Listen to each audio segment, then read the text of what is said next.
சூழ்நிலை கைதிகள் என்ற தலைப்பிலே நமக்கு நல்ல பல விளக்கங்களை அளிப்பதற்காக மதிப்பிற்கும் மரியாதைக்கும் உரிய உலக சமுதாய சேவா சங்கத்தின் பேராசிரியர் அருள்நிதி சுபா அம்மா அவர்கள் பொள்ளாச்சியிலிருந்து நமது ஆழியார் இணையவழி இணைப்பிலே இணைந்துள்ளார்கள்.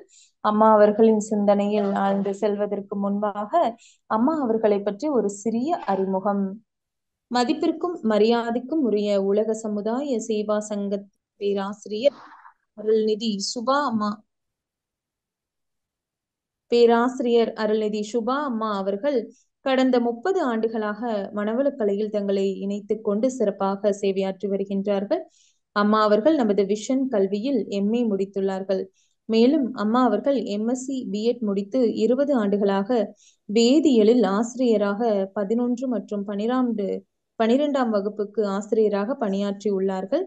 தற்பொழுது பணியிலிருந்து விலகி முழு நேரமும் மனவளக்கலை தொண்டினை ஆற்றி வருகின்றார்கள்.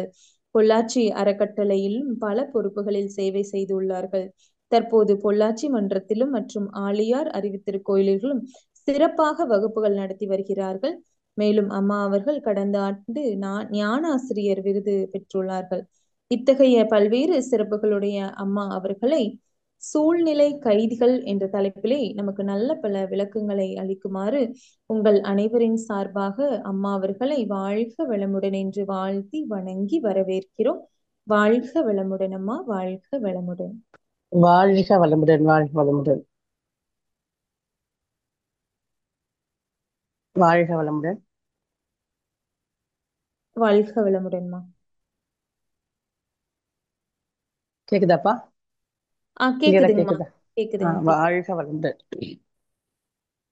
வாழ்க வையகம், வாழ்க வையகம், வாழ்க வளமுடன். என்னுள் இருந்து என்னை இயக்கியும் ஊக்கியும் தன்னுள் விளைகின்ற தன் அருளை இன்னும் இன்னும் பாய்ச்சி பவம் போக்கி பக்குவத்தை கூட்டுவிக்கும் ஓச்சல் இல்லாதான் தாள் என் தலை.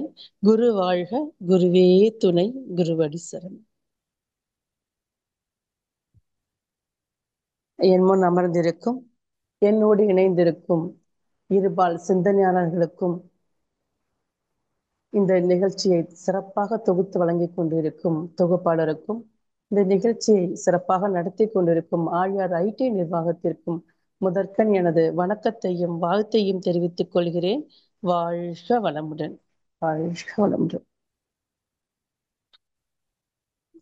சிந்தனையாளர்கள் அனைவரும் முன்னாடி இணைஞ்சிருக்கீங்க இணையத்துல. இப்போ நல்ல ஒரு தலைப்பு இன்னைக்கு நம்மளுக்கு இறைவன் ஒரு அனுகிரகம் கொடுத்திருக்காரு. இந்த ஒரு சிந்தனையை நம்ம எல்லாருமே இன்றைய நாளில் எடுத்து பகிர்ந்துக்கணும் அப்படின்னு சொல்லிட்டு அப்படி ஒரு அற்புதமான தலைப்பு சூழ்நிலை கைதிகள். இந்த சூழ்நிலை கைதிகள் அப்படிங்கிற இந்த தலைப்பை உங்களுக்கு பார்த்தோன்னே தோணும் இல்லை? என்ன தோணுதுங்க? சூழ்நிலை கைதிகள் அப்படிங்கிற வார்த்தை என்ன நம்மளுக்கு வெளிப்படுத்துது, என்ன தோணுது அப்படின்னு கேட்டீங்கன்னா, இந்த கைதிகள் அப்படிங்கிற வார்த்தை கொஞ்சம் ஏன்னா எல்லாரோட வாழ்க்கையிலையும் நம்ம கடந்து வந்திருப்போம். சில சூழல்கள் நம்ம நம்மளை வெளிப்படுத்த முடியாம, நம்மளோட உண்மையான கேரக்டர் வெளிப்படுத்த முடியாம அந்த சூழ்நிலைக்கு நம்ம சிறைப்பட்டு ஒரு ஒரு மிகப்பெரிய தொல்லைகளை அனுபவிச்சிருப்போம். அது நம்ம வாழ்க்கையில மிகப்பெரிய ஒரு குற்ற உணர்வாகவும் பின்னால நீடிக்கும். ஸோ அந்த ஒரு எக்ஸ்ட்ரீம் வரைக்கும் இந்த சூழ்நிலையை நம்ம இழுத்துட்டு போகும். ஸோ எப்பப்பெல்லாம் நம்ம சிறைப்பட்டோமா இல்லை விடுதலையாகி வெளியே வந்தோமா அப்படிங்கிறது நம்ம எல்லாரோட லைஃப்லயும் நடந்துரும். ஸோ இதை நம்ம எப்பப்போ இருக்கிறோம், அதோட தாக்கம் என்ன, சூழ்நிலைகள் எப்படி நம்மள ஊடுருவுது அப்படிங்கிறத பத்தி இன்னைக்கு நம்ம சிந்தனைக்கு எடுத்துக்கலாம். சூழ்நிலை அப்படின்னு சொல்லும்போது வாழ்க்கையை எடுத்துக்கோங்க. நம்மளோட வாழ்க்கை அப்படின்னு சாமிஜி ரொம்ப அழகா சொல்லுவாங்க. பிறப்பு இறப்பு நடுவே பூவுலக வாழ்வு, இதை மறந்த நிலையில் உள்ள மதியின் போக்கே மாயை. எல்லாரும் பிறந்தாச்சு, எல்லாரும் போகத்தான் போறோம். ஆனா இது நடுவுல போகத்தான் போறோங்கிற அந்த ஒரு உறுதித்தன்மையை மறக்கிறதாலதான் ஒரு மதி ஒரு மாயையில சிக்கிட்டு நம்ம நிரந்தரமான ஒரு உலகத்துல இருக்கிறோம், ஒரு மயக்கத்துல இருக்கிறோம், இந்த மாயையான உலகத்துல வாழ்றோம் அப்படின்னு சொல்லி. அப்ப நடக்கிற ஒவ்வொரு நிகழ்வுகளும், நம்மளை நோக்கி வர ஒவ்வொரு உறவுகளும் ஒரு பொருளா இருக்கட்டும், எல்லாமே ஏதோ தானா நம்ம நினைச்சதால எதுவும் நம்ம கூட சேர்ந்துடுறது இல்லை. நம்ம நினைச்சிட்டு இருக்கோம் நம்ம நினைக்கிறதெல்லாம் நடக்குது, இது நாம நினைக்கிறதாலதான் நடக்குது அப்படின்னு இல்லை. அது நினைக்கிறதாலதான், அது ஏற்கனவே நினைச்சது விதிக்கப்பட்டதை நாம நினைக்கிறதால நம்ம வாழ்க்கையில அந்த ஒவ்வொரு சம்பவங்களும் நடக்குது. அதனால நம்ம சில நேரங்கள்ல நம்ம கொஞ்சம் மயக்கத்துல மாயையில நாம நினைக்கிற வாக்குதான் நம்மளுக்கு நடக்குதுன்னு இதுக்கு முரண்பட்டு சில சம்பவங்களோ நிகழ்வுகளோ நடக்கும்போது நம்மளால அதை ஏத்துக்க முடியாம போகும்போது மிகப்பெரிய நம்ம தொல்லைகளை அனுபவிக்கிற சூழல் வருது. சோ அப்ப என்ன வாழ்க்கை அப்படிங்கும்போது ஒரு ஒரு அறிஞர் ரொம்ப அழகா சொல்றார். நம்ம ஒரு ப்ரோக்ராம் பிளான் பண்ணுவோம், ஒரு ஸ்கூல் டே ப்ரோக்ராமோ இல்ல ஒரு ஈவென்ட் மேனேஜ்மெண்ட், ஒரு சின்ன ஒரு நிகழ்ச்சி, வீட்ல ஒரு ப்ரோக்ராம் பண்றோம், அது எல்லாமே நீட்டா பிளான் பண்ணி வச்சு கரெக்டா அந்த ப்ரோக்ராம் பட்டியலிடப்பட்ட நிகழ்ச்சிகளில் நம்ம அழகா ஒரு ஊர்வலம் கோத்த மாதிரி நடந்து முடிஞ்சிடுது நம்மளோட ப்ரோக்ராம். இது மாதிரி அல்ல வாழ்க்கை. பட்டியலிடப்பட்ட நிகழ்ச்சிகளின் ஊர்வலம் அல்ல வாழ்க்கை. வாழ்க்கை என்பது என்ன? எதிர்பாராத சந்தர்ப்பங்களில் சூழல்களில் நடக்கக்கூடிய ஊர்வலம் தான் வாழ்க்கை. என்ன அழகா சொல்லிக்கிறார் பாருங்க. நாம நினைச்ச மாதிரி வாழ்க்கை இல்லப்பா, அது திடீர் திடீர்னு எதோ செய்யும். அப்ப அதுவும் எதிர்பாராத பல நிகழ்வுகள் சூழ்நிலைகள் நம்ம வாழ்க்கையில கடந்து போகும். அப்ப நம்ம எப்படி எதிர்கொள்றோம், அது நமக்கு எவ்வளவு தாக்கத்தை ஏற்படுத்துது, நம்ம வாழ்க்கையே பரட்டி போடுதா இல்ல நம்ம ஜஸ்ட் லைக் தட்னு கடந்து போயிடுறோமா? ஏதோ ஒண்ணு நம்மளுக்குள்ள செய்யும்ல அந்த சூழ்நிலைகள். அப்ப இந்த சூழ்நிலைகள் எப்படி கையாள்வது அப்படிங்கிறதுக்கு முன்னாடி சூழ்நிலைகளை பத்தி சாமிஜி முதல்ல என்ன அழகா ஒரு பாடல்ல சொல்லியிருக்காங்கிறத நம்ம பார்த்தலாம். சாமிஜி ரொம்ப அழகா சொல்லுவாங்க, ஒவ்வொரு நாளும் இறைவன் ஏதோ ஒன்று உணர்த்து கொண்டிருக்கிறான் அப்படிங்கிற கருத்தை அடிக்கடி வலியுறுத்துவாங்க. அப்ப சொல்லும்போது சொல்லுவாங்க சாமிஜி, உலகமே ஒரு பழைய பள்ளிக்கூடம், ஒவ்வொருவருக்கும் அன்றாடம் பல புதிய பாடங்கள் சூழ்நிலைக்கேற்ப பலாத்காரமாய் போதிக்கும். என்ன வார்த்தை போட்டிருக்காங்க பாருங்க. அது சொல்லுவாங்க, அதுல அந்த பாடல் இன்னும் கூட அழகா வரும். பல கலைகள் கற்றவருக்கும் பாமரருக்கும் பகிர்ந்து அளிக்கும் இன்பம் துன்பம் பரிசு. அந்த உலகத்துல எந்த பேதமும் இல்லை, நீ படிச்சவன் படிக்காதவன், ஏழை பணக்காரன், எந்த பேதமும் இல்லை. எல்லாருக்கும் இன்பம் துன்பம் பரிசு கண்டிப்பா கொடுக்கும். அது பாருங்க, சூழ்நிலைக்கு ஏற்ப பலாத்காரமாய் போதிக்கும் பல புதிய பாடங்கள் அப்படின்னு ஒரு வார்த்தை போட்டிருப்பாங்க. அப்போ நமக்கு ஒரு சூழல் வருது அப்படின்னா கண்டிப்பா அதுல ஏதோ ஒரு மெசேஜ் இருக்கு. அந்த இறைவன் பலாத்காரமா அந்த சூழ்நிலையை கொடுத்து, இந்த அப்பா நீ ஒரு ஒரு ஒரு ஒரு ஒரு சம்பவம் நடக்குது, இது மூலியமா உனக்கு ஒரு பாடம் கொடுக்குறேன், அதை நீ எடுத்துக்கோ உன் வாழ்க்கைக்கு அப்படின்னு சொல்றாங்க. அப்ப என்ன அழகா இறைவன் நம்ம வாழ்க்கையில ஊடுருவி நடத்திட்டு இருக்குது. இதை நம்ம எப்படி கையாண்டுட்டு போறோம், எப்படி கடந்து போறோம் அப்படின்னு போது சாமிஜி ரொம்ப அழகா நம்மளோட அடிப்படை பயிற்சிகள் வரும்போதே நம்மளுக்கு எல்லாருக்குமே தெரிஞ்ச ஒரு விஷயம் தான் என்ன ஆராய்தல்னு நம்ம ஒரு டாபிக் ஃபர்ஸ்ட் வந்தோடனே சொல்லியிருப்பாங்க.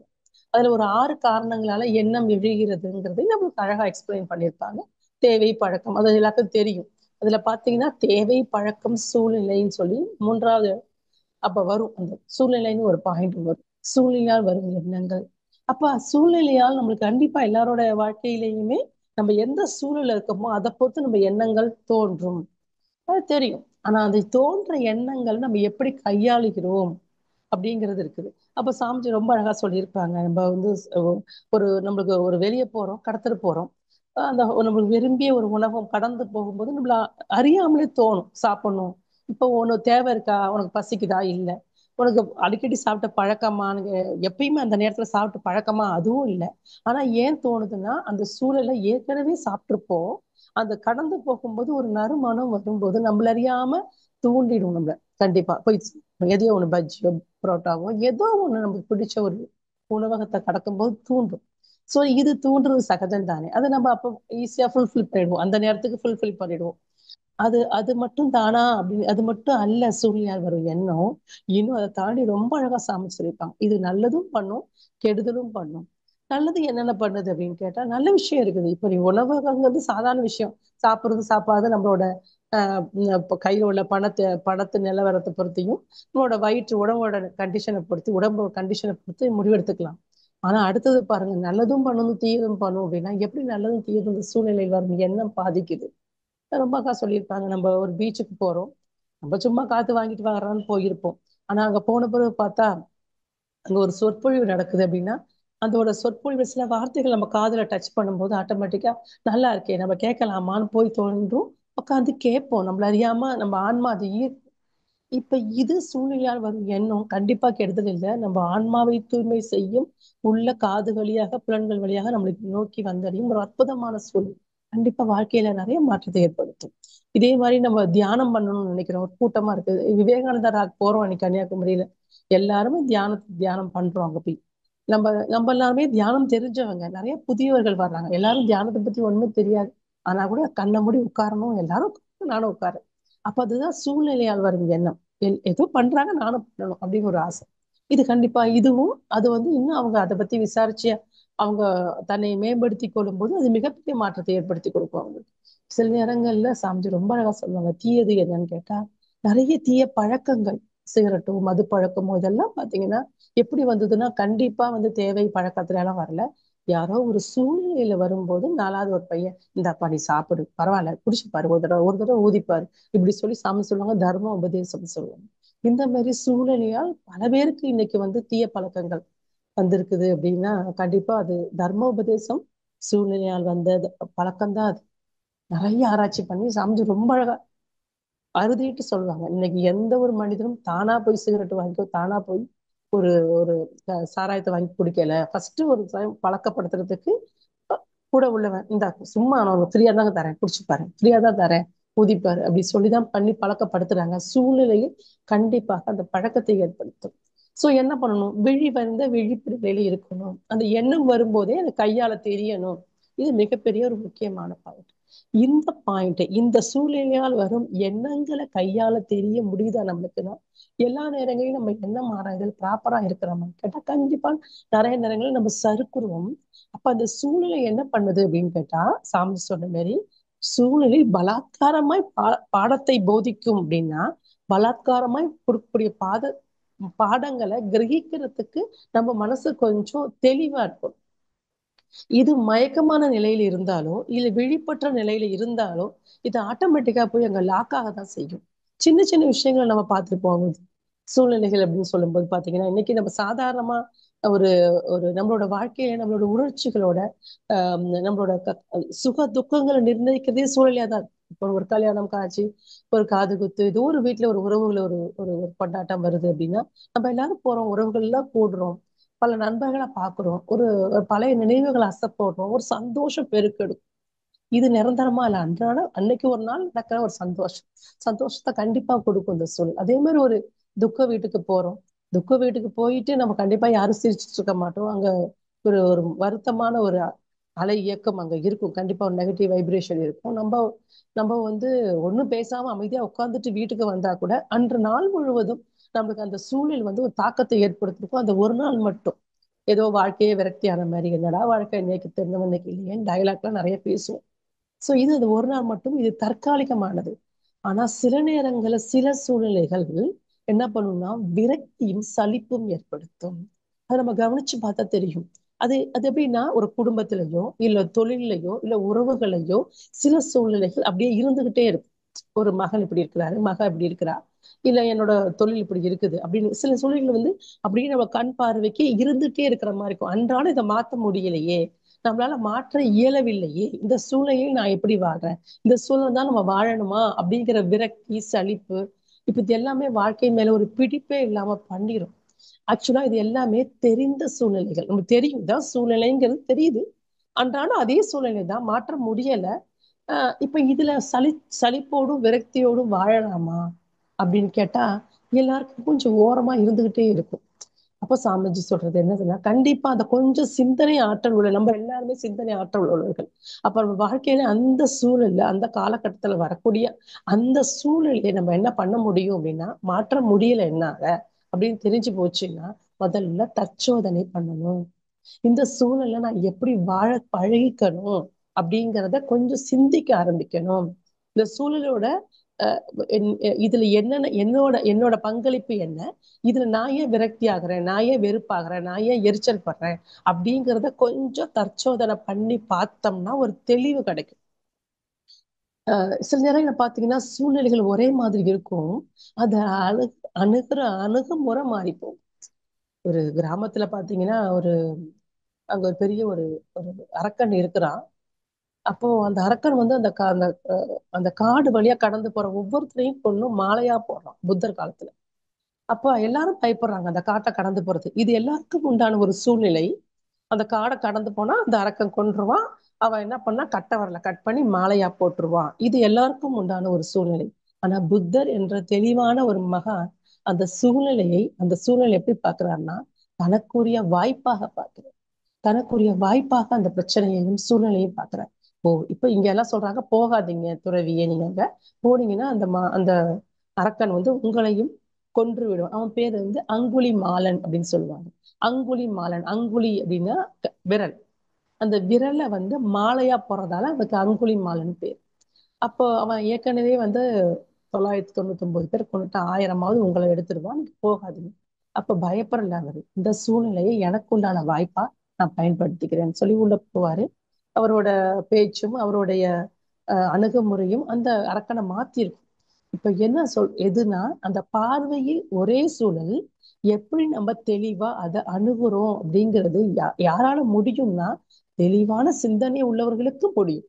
அப்ப தெளிவான சிந்தனை உள்ளவர்கள் நம்ம எல்லாருமே வேதாத்திரி மகர்ஷியோட சீடர்கள். அப்ப நம்ம வாழ்க்கையில இருக்கிற அன்றாட வாழ்க்கையில அன்றாடத்துல இருக்கக்கூடிய குட்டி குட்டி சூழ்நிலைகளை எப்பப்ப நான் விரக்தி ஆகுறேன், எப்பப்ப நான் சலிப்பாகிறேன், எரிச்சல் ஆகுறேன், இதை கொஞ்சம் சிந்திச்சோம்னா நம்ம கண்டிப்பா இது எனக்குரிய பாடம் சொல்லுது. அப்ப என்ன சொல்ல வருது இந்த சூழல் அப்படின்னா, நீ மனசளவுல பலகீனமா இருக்கிற, உன் மனசை பலப்படுத்து. அப்ப மனசளவுல கண்டிப்பா அதுதான் நம்ம அப்புறம் சூழ்நிலையில பிரச்சனை எங்கேயுமே இல்லை. நான் பலகீனமா இருக்கிறேன், என்னோட மனசு பலகீனமா இருக்குது, இந்த சூழ்நிலையை எதிர்கொள்ள என்னால முடியாததாலதான் இப்படி வந்து என்னோட உணர்ச்சிகள்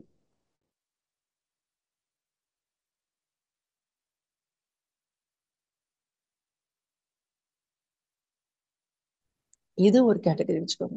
இன்னொரு கேட்டகரியில இருக்குது. இப்ப விரக்தி சலிப்பு பண்றது அன்றாடம் தெரிஞ்ச பிசாசுன்னு சொல்ற மாதிரி தெரிஞ்ச சூழ்நிலை.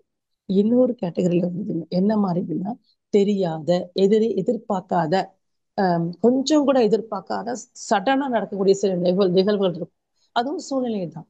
அப்படி வரும்போது அதை நம்ம எப்படி எதிர்கொள்றது? அது நம்மளை கைதியாக்குதா, நம்மளை சிறப்படுத்தி உள்ள வைக்குதா அப்படின்னு பார்த்து அது நடக்குது. எல்லார் வாழ்க்கையிலயும் நடக்கும். அன்எக்ஸ்பெக்டடா நடக்கக்கூடிய சில சூழ்நிலைகள்ல நம்ம எப்படி தடமாறுறோமா அப்படிங்கிறது ஒரு பெரிய கேள்விக்குறியா இருக்கும். அப்போ கொஞ்ச நேரம் முடிச்சு நின்று சிந்திச்சு பார்த்தோம்னா மாறிக்கலாம். அது எப்படி இருக்கும் அப்படின்னு பார்த்தீங்கன்னா இயற்கை சீற்றம் வருது. இது யாரோட கையிலயுமே இல்லை.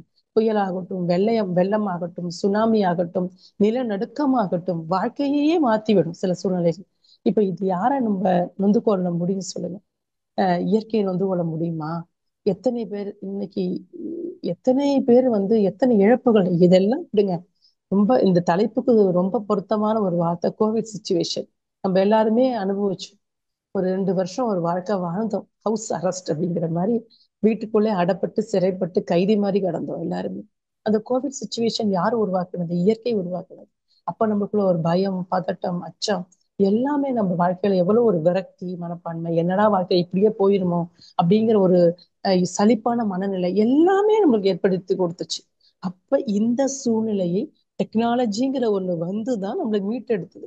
அப்ப அதே மாதிரி சில சூழ்நிலைகள் வந்து இயற்கை வந்தது.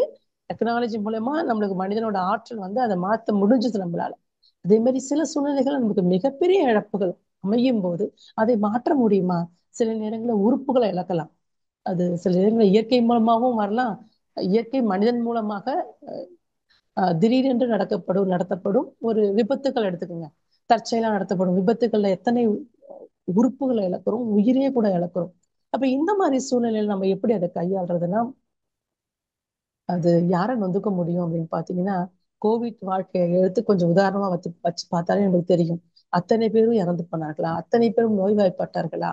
அத்தனை பேருமே மன உளைச்சல் ஆனார்களா அப்படிங்கும் போது அதுல ஒரு பெரிய ரேஷியோ கணக்கே இருக்கும் இல்ல? எனக்கு எல்லாருக்கும் தெரிஞ்சிருக்கும். அப்ப எந்த நேரத்துல யாருக்கு எது நடக்கணுங்கிறது இறைவனோட கணக்கு. இது என் வாழ்க்கையை நீ எப்படி நடத்தலாம்னு இறைவன் நம்ம எப்படி கேட்க முடியும்? சாமிஜி ரொம்ப சொல்லியிருப்பாங்க. இறைவன் அப்ப சாமி சொல்லுவாங்க, இறைவன் என்ற பேராட்டக்காரனுக்கு என்றும் எல்லா ஜீவன்களும் எடுத்தாடும் காய்கள். ஒரு செஸ் போர்டு வச்சுட்டு இந்த காயை சிப்பாயை நகர்த்துறது, யானையை நகர்த்துறது அப்படிங்கிறது ராஜா ராணி நகர்த்துற மாதிரிதான் இது. என்றும் எல்லா ஜீவன்களுமே எடுத்தாடும் காய்கள். பெயர்த்து இடமாற்றி வைப்பான், பீய்த்து எறிவான், அருளும் புரிவான். இந்தாப்பான்னு கொஞ்சம் தள்ளி வைப்பான், பெயர்த்து இடமாற்றி வைப்பான், பிச்சு தூக்கி வீசிடுவான். இந்தாப்பான்னு திடீர்னு அருளை அள்ளி பொழிவான். ஏன் எனக்கு அருளை அள்ளி பொழிஞ்சேன்னு கேட்க முடியாது, ஏன் என்னை பிச்சு எரிஞ்சேன்னு கேட்கவும் முடியாது, ஏன் எனக்கு கொஞ்சம் நகர்த்தி வச்சேன்னு நம்ம யாரும் அவன்கிட்ட கேட்க முடியாது. அது சாமி சொல்றாங்க, பெயர்த்து இடம் மாற்றி வைப்பான், பீய்த்து எறிவான், அருளும் புரிவான், பிழையென்று தீர்ப்பழிக்க பிறந்தோர் யார் இப்பேருலகில். இதெல்லாம் பண்றானே, நீ பண்றதெல்லாம் தப்புப்பான்னு யாரு போய் அவன்கிட்ட போய் சொல்ல முடியுமா? இப்பேருலகில் பிறந்தோர் யார், அவனோட அவரோட திட்டங்கள் நம்ம சொல்ல முடியுமா? என்ன அழகான ஒரு கருத்து சாமி சொல்றாங்க. இதே மாதிரி நம்ம வாழ்க்கையில் நடக்கக்கூடிய சில சூழ்நிலைகள், அதை நம்ம ஏற்றுக்கொள்ளத்தான் வேணுமே தவிர, அதை நம்ம சூழ்நிலை இதுல சூழ்நிலை அப்படிங்கிற விஷயத்த நம்ம எப்பயுமே அது நம்ம சில நேரங்கள் நம்ம சூழ்நிலையை பிளேம் பண்ணியே பழகிருப்போம். இது நடக்காம இருந்தா என் வாழ்க்கை மாறி இருக்கும், இப்படி ஒண்ணு நடக்காம இருந்தா நான் அப்படி பேசியிருக்க மாட்டேன், இப்படி நடக்காம இருந்தா நான் இந்த மாதிரி தொழில உட்கார்ந்துருப்பேன், இப்படி நடக்காம இருந்தா நான் இது செஞ்சிருப்பேன், இப்படின்னு நம்ம அடிக்கடி நிறைய நேரங்களை சொல்றது உண்டு. கொஞ்சம் கூர்ந்து பார்த்தா தெரியும்.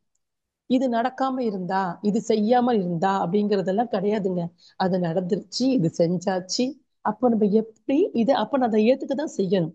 இதுல நான் எப்படி என்னோட மனநிலையை தக்க வச்சுக்கிட்டேன், என்னோட அமைதியை நான் தக்க வைக்க என்னால முடிஞ்சுது அப்படிங்கிறது தான் இப்ப கொஸ்டினே நம்மகிட்ட. சோ அந்த மாதிரி வரும்போது, ஏற்றுக்கொள்ளும் மனநிலை வரும்போது, இயற்கை செய்யக்கூடிய ஒவ்வொரு நிகழ்வுகளையும் நம்ம முழுமையாக ஏற்றுக்கொள்ளத்தான் வேண்டும். இது தெரிந்து பழக்கப்பட்ட சூழ்நிலைகள், தெரியாம இறைவன் கொடுக்கக்கூடிய சூழ்நிலைகள் அப்படிங்கிறத தாண்டி இன்னும் சில சூழ்நிலைகள் இருக்குதுங்க. எப்படின்னா, இக்கட்டான இது நம்மளுக்கு எல்லாம் தெரிஞ்ச ஒரு விஷயம் தான். இக்கட்டான சூழ்நிலைகள். சரி, நம்ம ஒரு பொண்ணு கல்யாணம் வச்சிருப்போம், பணம் காசுன்னு அலைவோம், ஒரு குறிப்பிட்ட அமௌண்ட்டுக்கு ரெடி பண்ணிட்டு இருப்போம். அப்ப தெரிஞ்ச நண்பர்களோ நெருங்கிய உறவுகளோ கூட கை விரிச்சிருப்பாங்க. திக்குமுக்காடி போய் நின்றுட்டு இருக்க நேரத்துல தெய்வம் கண்டிப்பா துணை நிற்கும். அது நடக்கணும்னு விதிக்கப்பட்டிருந்தா யார் மூலமாகவோ, எந்த நபர் மூலமாகவதோ, எந்த வழியிலும் பணம் சேர்ந்தே தீரும். திக்கற்ற நிலையில் தெய்வம் துணை நின்றே தீரும். அதான் இக்கட்டான சூழ்நிலை எல்லாரோட லைஃப்லயும் நடந்துரும். இக்கட்டான சூழ்நிலைகள் அப்படிங்கும்போது, அப்ப இக்கட்டான சூழ்நிலை நம்ம எப்படி இந்த மனம் கையாளுது அப்படின்னா, சின்ன சின்ன விஷயங்கள் எடுத்துக்கோங்க. நம்ம வாழ்க்கையில ஒரு சரி இக்கட்டான சூழ்நிலைகள்லாம் நம்ம மேலோட்டமா பார்த்தோம்னா எப்படி இது நடக்கலாம் அப்படிங்கிற கொஸ்டின் வரும். எப்படி என் வாழ்க்கையில நடந்துச்சு அப்படிங்கிற கொஸ்டின் வரும். இறைவன் மேல சில நேரம் கோபம் கூட வரும். ஆனா அதே கொஞ்ச நேரம் உட்கார்ந்து அமைதியா சிந்திக்க ஆரம்பிக்கும் போதுதான் அந்த சூழ்நிலை நம்ம சுத்தி நிகழ்த்தப்பட்ட அந்த சில மனிதர்களின் நெருக்கம், அந்த நேரத்தில் நம்ம கை கொடுக்கப்பட்ட உறவுகள், பழகிய மனிதர்கள், அந்த சூழ்நிலை எப்படி நம்மள காப்பாத்துச்சு. ரொம்ப அழகா சாமி சொல்லுவாங்க, கண்ணை இமை காப்பது போல் இறைவன் எத்துன்பத்துக்குள்ளும் அமர்ந்திருக்கும் நியதி மறவாதிருக்க வேண்டும் சொல்லுவாங்க. இப்ப எல்லா துன்பத்துக்குள்ளே இறைவன் கண்ணை இமக்காம காமிரி காமிச்சிட்டே இருக்கான்பா. துன்பம் கொடுத்துட்டான், அந்த துன்பத்தை தீக்கிறதுக்குள்ள வழியும் அவனே கொடுப்பான். துன்பம் மட்டும்தான் நம்மளுக்கு கண்ணுக்கு தெரியுது. இக்கட்டான சூழ்நிலை, இக்கட்டான சூழ்நிலை இன்னும் கூட அழகா நிறைய சொல்லலாங்க. தப்பே செஞ்சிருக்க மாட்டோம், நம்மள யாரோ தப்பான சூழ்நிலை கூட நிப்பாட்டி இருப்பாங்க, நம்ம தான் அப்படிங்கிற மாதிரி. அப்போ நம்ம புலம்பியெல்லாம் ஒன்றும் ஆக முடியாது அந்த சூழ்நிலை. இது என்னோட வேலை இல்லை, நான் செய்யல பாருங்கிறது தெரிஞ்சு போச்சு. நம்ம மற்றவங்கள்ட்ட நிரூபிக்கிறதுக்கு போராடணும்னு அவசியமும் இல்லை. ஆனா நம்ம என்ன பண்ணுவோம், போராடி களைச்சு போவோம் அந்த சூழ்நிலை நம்மளை நிரூபிக்கிறதுக்கு. அது வேணவே வேண்டாம். கொஞ்சம் அமைதியா இருந்து இறைவன்ட்ட ஒப்படைச்சோம்னா அதுவே அந்த சூழல்ல கொஞ்சம் கொஞ்சமா அந்த இக்கட்டான சூழல தெய்வம் நம்மளை கண்டிப்பா காப்பாற்றும். அதுக்கு ஒரே விஷயம் சரணாகதி மட்டும்தான். சரணாகதியோட தத்துவம் தான் அது மெயினா. அங்க இறைவனை சரணடைச்சிருக்கிறது. பட்டினத்தாருக்கு உதவலையாங்க தெய்வம். ஒரு எல்லாருக்கும் தப்பே செய்யாம ஓரமா உட்கார்ந்து தியானம் பண்ணிட்டு இருந்தாரு கோயில்ல. திருட முத்துமாலை தூக்கி போட்டு பழிய அவர் மேல போட்டுட்டா, காவலாளி பிடிச்சிட்டு போயிட்டாருங்க. கழுமரம் ஏத்தணும்னு சொல்லியாச்சு. கழுமரத்துல கொண்டு நிப்பாட்டின பிறகு அவர் கொஞ்சம் கூட கலக்கமாகல. கழுமரம்னா ஏதோ மரம் இல்லை, நான் அப்படிதான் நினைச்சிட்டு இருந்தேங்க. அது ஒரு தண்டனைக்குரிய ஒரு ஆயுதம், கூர்மையான ஒரு மரம். இதுல கொண்டு அப்படியே உட்கார வச்சிருவாங்க. நம்மளோட ஆசன வாய்ப்பகுதி அப்படியே கொஞ்சம் கொஞ்சமா இறங்கி உயிரோட ஆளை கொள்றது. அந்த கழு மரத்துல கொண்டு போய் ஏத்துறதை கொண்டு நிப்பாட்டிட்டார். இப்ப கேட்கிறாரு பட்டினத்தார், என் செயலாவது யாதொன்றும் இல்லை, இனி தெய்வமே உன் செயலே என்று உணரப் பெற்றேன். இறைவா, இது உன் செயல் தான் எனக்கு தெரிஞ்சிருச்சு. அப்ப கேட்கிற அடுத்தது சொல்றாரு, இது உன் செயலும் எனக்கு தெரிஞ்சு போச்சு, நான் இந்த பிறப்புல நான் எந்த குறையும் செய்யலையேப்பா. அப்ப இது பிறப்புக்கு முன் செய்த தீவினையோ இங்கனம் மூண்டதுவே அப்படிங்க. இந்த பிறப்புல நான் செய்யல, இதுக்கு முன்ன செஞ்சது பாவம் போல இப்படி வந்து என்ன உட்கார வச்சிருக்கிறீங்க, ஆனா என் செயலாவது யாதொன்றும் இல்லைன்னு கரெக்டா சொல்லிடுவோம். அடுத்த செகண்ட் அப்ப இறைவன்ட்ட உருக்கமா அவர் சொல்லும் போது அந்த கழுமரம் பத்தி எரியும்னு சொல்லுவோம். பட்டினத்தார் பட்டினத்தார் மட்டும் இல்லைங்க, நம்மளோட வாழ்க்கையில பாத்தீங்கன்னா நிறைய வந்து நம்மளோட சிவபக்தர்ல பாருங்க, அப்பரோட வாழ்க்கையில நடந்து தெரிஞ்சிருக்கும் எல்லாருக்கும். சுண்ணாம்பு சூளையில கொண்டு போய் அப்பரை உட்கார வைப்பாங்க. சின்ன ஒரு ரீசன் தான் நமக்கு தெரியும். சமணர்கள் சைவ மதத்துக்கு அவர் மாறுறாரு, சைவ மதத்துல இருக்கிறாருங்கிறதுக்காக வேண்டி சமணர்கள் செய்யறதுங்க. அப்ப சுண்ணாம்பு சூளைங்கிறது எவ்வளவு வெப்பம் தகிக்கும் ஒரு இடம் பாருங்க. அதுல இருந்து அவர் ஒரு நோய் வரும்போது அவர் இறைவனுக்கு ஒரு பாடல் பாடுவார், அற்புதமான பாடல், எல்லாருக்கும் தெரிஞ்சிருக்கும். மாசிலுவையும் மாசரு மதியமும் மாலை மதியம்னு சொல்லி ஒரு அற்புதமான பாடலை இயற்றி அதுல இருந்து வெளியே வர எப்படி முடியும்? சூழ்நிலை அவருக்கு வெப்பத்தை கொடுக்குது, ஆனா மனம் அப்ப திடமா இருக்குது. இறைவனோட சரணாகதி தானே இது எல்லாமே. பட்டினத்தாராகட்டும் அப்பராகட்டும் இது எல்லாமே சரணாகதி தானேங்க. நம்ம சரணாகதி தத்துவத்தில் இருக்கும்போது எப்பேற்பட்ட இக்கட்டான சூழ்நிலைகளையும் கண்டிப்பா இறைவன் நம்மளுக்கு தெய்வம் வந்து காப்பாத்தும், இறைநிலையை உணர்த்தும், இறை சக்தியை உணர்த்தும். அது நம்மளுக்கு புலப்படுத்தும் நான் இருக்கேன் அப்படிங்கிறத. ரொம்ப சாட்சியாக சாமிஜி ரொம்ப அழகா சொல்லுவாங்க. சாந்தமான மனநிலையில் சந்தேகமின்றி ஆய்ந்திட, சந்தேகம் சிக்கலின்றி ஆய்ந்திட சாட்சியாய் உன் உள்ளம் அப்படி சொல்லும் அப்படின்னு சொல்லுவாங்க மனசாட்சியை பத்தி. அப்போ அது கரெக்டா சொல்லும், இதுதான் நடந்திருக்கு, இந்த நேரம் நடந்துச்சு அப்படிங்கிற மாதிரி. அப்போ அந்த மாதிரி ஒரு அமைதி சரணாகதித்துல கிடைக்கும். சரி, இது இக்கட்டான சூழ்நிலைகள் வந்துட்டோம். அடுத்த சில சூழ்நிலைகள் இருக்குங்க. எப்படி அப்படின்னு பாத்தீங்கன்னா, நம்ம தவறு செய்ய தூண்டி சில சூழ்நிலைகள் வரும். நம்மளை கொண்டு எப்படியாவது புஷ் பண்ணி அது நம்மளை அறியாமலே தவறு செய்ய வைக்கிற மாதிரியே இருக்கும். குட்டி குட்டியான மேக்சிமம் பாத்தீங்கன்னா அந்த 6 கீழான குணங்கள் இருக்கு பாருங்க, பேராசை, சினம், கடும்பற்று, நெஞ்சம். இந்த 6ல மேக்சிமம் தவறுகள் எல்லாமே நம்ம சூழ்நிலைகள் சில நேரம் புஷ் பண்ணும் அதை செய்யறதுக்கு. அப்படின்னா எப்படி சூழ்நிலை புஷ் பண்ணுது அப்படின்னு பாருங்க. சின்னதா எடுத்துக்க, இந்த பேராசைன்னு சொல்றோம்ல. நான் வந்து ஒரு டீச்சர் தானே, அப்போ என்கிட்ட ஒரு ஸ்டூடெண்ட் படிச்சுட்டு இருக்கான், நல்ல பையன். அவன் வந்து ஒரு நாள் பேசும்போது அடிக்கடி சொல்லுவான், நான் வந்து கலெக்டர் ஆகணும். அப்போ நான் ஒரு நாள் அவன்கிட்ட உட்காந்து பேசும்போது, ஏன்ப்பா நீ எதனால அப்படி ஆகணும்னு நினைக்கிறேன், என்ன உன்னோட எந்த எந்த எதனால அப்படி தோணுச்சு உனக்கு? அப்போ அவன் சொன்ன பதில் வந்து எனக்கு ரொம்ப ஆச்சரியப்படுத்துச்சு. அவன் சொல்றான், இல்ல மிஸ், அங்க போனாதான் வந்து நல்ல வருமானம் கிட்ட முடியும். ஓ, வருமானங்கிறது தொழில் நினைக்கிறேன். இல்ல அப்படிதான் சொல்றான், லஞ்சம் ஈட்டுறதான் அவன் சொல்ல வரான். எனக்கு ரொம்ப அதிர்ச்சியா இருந்துச்சு. அப்ப அவன்கிட்ட கேட்டேன் எதனால அந்த எண்ணம் தோன்றியது. அப்போ அவன் விசாரிக்கும் போதுதான் அவங்க அம்மா ஒரு கவர்மெண்ட்ல இருக்கிறாங்க, அது லஞ்சம் அவங்க வாங்குறாங்க. சோ அவனை சுத்தி நிறைய மனிதர்களை பாக்குறான். இந்த பார்க்கும்போது அவனுக்கு என்ன தோணுது, ஒரு தவறு தவறு என்றே தோணவில்லை குழந்தைகளுக்கு. லஞ்சம் வாங்குவது தவறு என்று நிறைய மனிதர்கள் செய்யறதால அது தவறான ஒன்று, தவறு என்று அந்த பிஞ்சு மனசுக்கு எட்டவே இல்லை. எனக்கு அதுதான் அப்ப வந்து எங்க சூழ்நிலையால ஒரு பேராசை தூண்டப்படும் போது லஞ்சம் வாங்குறதும் இது ஒண்ணும் சாதாரண விஷயம்தான் அப்படிங்கிற ஒரு மனநிலை வந்துருது பாத்தீங்களா மக்களுக்குள்ள. இன்னைக்கு அதுதான் நடக்குது. ஆனா சாமிஜி பாருங்க, அந்த காலத்திலேயே சாமிஜி வந்து போஸ்ட் ஆபீஸ்ல வேலை பார்த்துட்டு இருந்தாங்க. அப்போ ஒரு சின்ன சூழ்நிலை அவங்களுக்கு முரண்பட்ட மாதிரி இப்ப சில நிகழ்வுகள் நடக்குது. அவங்க அதோட ஒத்துப்போக முடியல. அந்த கவர்மெண்ட் வேலையவே உதறிட்டு வந்தாங்க. இன்னைக்கு நம்ம கவர்மெண்ட் வேலைக்கு போராடுறோம். அந்த கவர்மெண்ட் வேலையவே உதறிட்டு வர அளவுக்கு மன தெளிவு இருந்துச்சு சாமிச்சு. அதுதான் அப்ப யாரால அது கையாள முடியும்னா மன தெளிவு இருக்கிறவங்களா கையாள முடியும். அப்ப ஆசையை தூண்டி விடுறது யாரு காரணம்? சூழ்நிலை தான் காரணமா இருக்குது. ஆசை மட்டும் இல்லை, சினத்தை தூண்டுறது காரணம். அது எனக்கும் ஒருத்தருக்கும் சின்ன ஒரு பிரச்சனை இருக்குது, இதை பேசி தீர்க்கலாம்னு போறோம். பேச்சு தீர்க்கும் போது பேச்சு கொஞ்சம் எல்லாம் மீறும்போது என்ன ஆகுதுங்க, காரசாரமான வாக்குவாதமா போகுது. இன்னும் எல்லாம் மீறும்போது கை கை ரெண்டு கைகலப்பு வந்துருது. சண்டைகள் பிரச்சனைகள் அதிகமாகுது. சண்டை பிரச்சனை இன்னும் அதிகமாகும் போது என்னங்க, கொலையும் நடக்குது, சூழல்கள் வருது. அப்ப கொலை செஞ்சு நிறைய பேர்ட்ட போய் கேட்டீங்கன்னா, நான் சும்மா பேச்சுவார்த்தைக்கு தாங்க போனேன், என்னை அறியாம அது நடந்துருச்சு. அப்ப இந்த சூழ்நிலை ஒருத்தனை கோபத்தை தூண்டி விட்டு கொலைகாரனாகவும் மாத்திக்கிறது. அது மட்டும் இல்லைங்க, இன்னும் ஒரு முறையற்ற பால் கவர்ச்சின்னு ஒரு விஷயம் இருக்கு. இந்த ரீசெண்டா ஒரு லாஸ்ட் வீக் எனக்கு ஒரு அன்பர் பேசிட்டு இருந்து சொன்னாங்க. வெளியூர்ல இருக்கிற உறவினர், அவங்களோட ஒய்ஃப் அங்கேருந்து அனுப்பின பணம் எல்லாம் மிஸ்யூஸ் பண்ணிட்டாங்க, வேற சில நபர்களோட உறவு இருக்குதுன்னு சொன்னாங்க. அது எனக்கு கொஞ்சம் ஆஹ் என்ன சொல்ற ஆச்சரியம் சொல்றதை விட, இந்த மனிதர்களிட வந்து சில குடும்பங்கள் நடக்குது. அவங்க அவங்க சொன்ன ஒரு விஷயம் இல்லை, ஒரு சில குடும்பங்கள் அதுவும் நடக்குது. வெளியூர்ல தன் குடும்பத்துக்காக உழைத்து கொண்டு இருக்கும் ஒரு மனிதர், இங்கே அவங்க மனைவி தப்பான சில மனிதர்களோட உறவாடும் சூழ்நிலை. அப்ப என்ன எதுன்னா, கூடவே அவர் இருந்தா அவங்களுக்கு தோடி இருக்காம கூட போயிருக்கலாம். தள்ளி இருக்கும்போது இந்த முறையற்ற பால் கவிச்சு அங்க தூண்டப்படுது சூழ்நிலை மூலமா. சோ இதே மாதிரி நிறைய விஷயங்கள் நம்மள வந்து கற்புநெறியிலிருந்து அருளிலிருந்து கற்புநெறின்னு சொல்லும்போது நீங்க இதோட முக்கியமான ஒரு பாயிண்ட் வந்து ம- மகரிஷி மாறி நம்மளோட சுவாமிஜி வந்து ரொம்ப மகாத்மா காந்திஜி ரொம்ப அழுத்தமா அதை சொல்லியிருப்பாங்க. ஒரு தாரம்ங்கிற விஷயத்துல. அப்ப அவங்க வந்து ஒரு ஒரு சூழல் வருது, இதே மாதிரி ஒரு சூழ்நிலை வருது. தன தந்தைக்கு தன் அன்னைக்கு வந்து சத்தியம் பண்ணி கொடுத்துருப்பாங்க, நான் வந்து எந்த பெண்ணையும், இன்னொரு பெண் எனக்கு கிடையாது வாழ்நாள்ல, நான் மது பழக்கம் கிடையாதுன்னு சொல்லிட்டு தான் லண்டன் போயிருப்பாரு. லண்டன்ல ஒரு ஒரு மாநாடு நடக்குது, சைவ உணவு மாநாடு. அப்ப போறாங்க, அங்க அழைப்பு விடுக்கப்படுது இவருக்கும் இவரோட நண்பருக்கும். அங்க போய் தங்கும் போது அப்ப என்ன நடக்குதுன்னா, அங்க ஒரு ஒரு ஒரு ஒரு ஒரு இல்லத்துல தங்க வைக்கிறாங்க. அந்த இல்லத்துல உள்ளவங்க வந்து அங்க உள்ளவங்களுக்கெல்லாம் வந்து எந்த பெண்களும் வந்து ரொம்ப வந்து தீயவர்கள் கிடையாது, ஆனாலும் ஒழுக்கமானவர்கள் என்ற சிந்தனை பெருசா இல்லாதவங்க. சோ அங்க அங்க சீட்டாட்டம் ஆடப்படுகிறது. உட்கார்ந்து ஆடும்போது, இதை நான் ஏற்கனவே ஒரு தடவை சொல்லியிருக்கேன் உங்களுக்கு.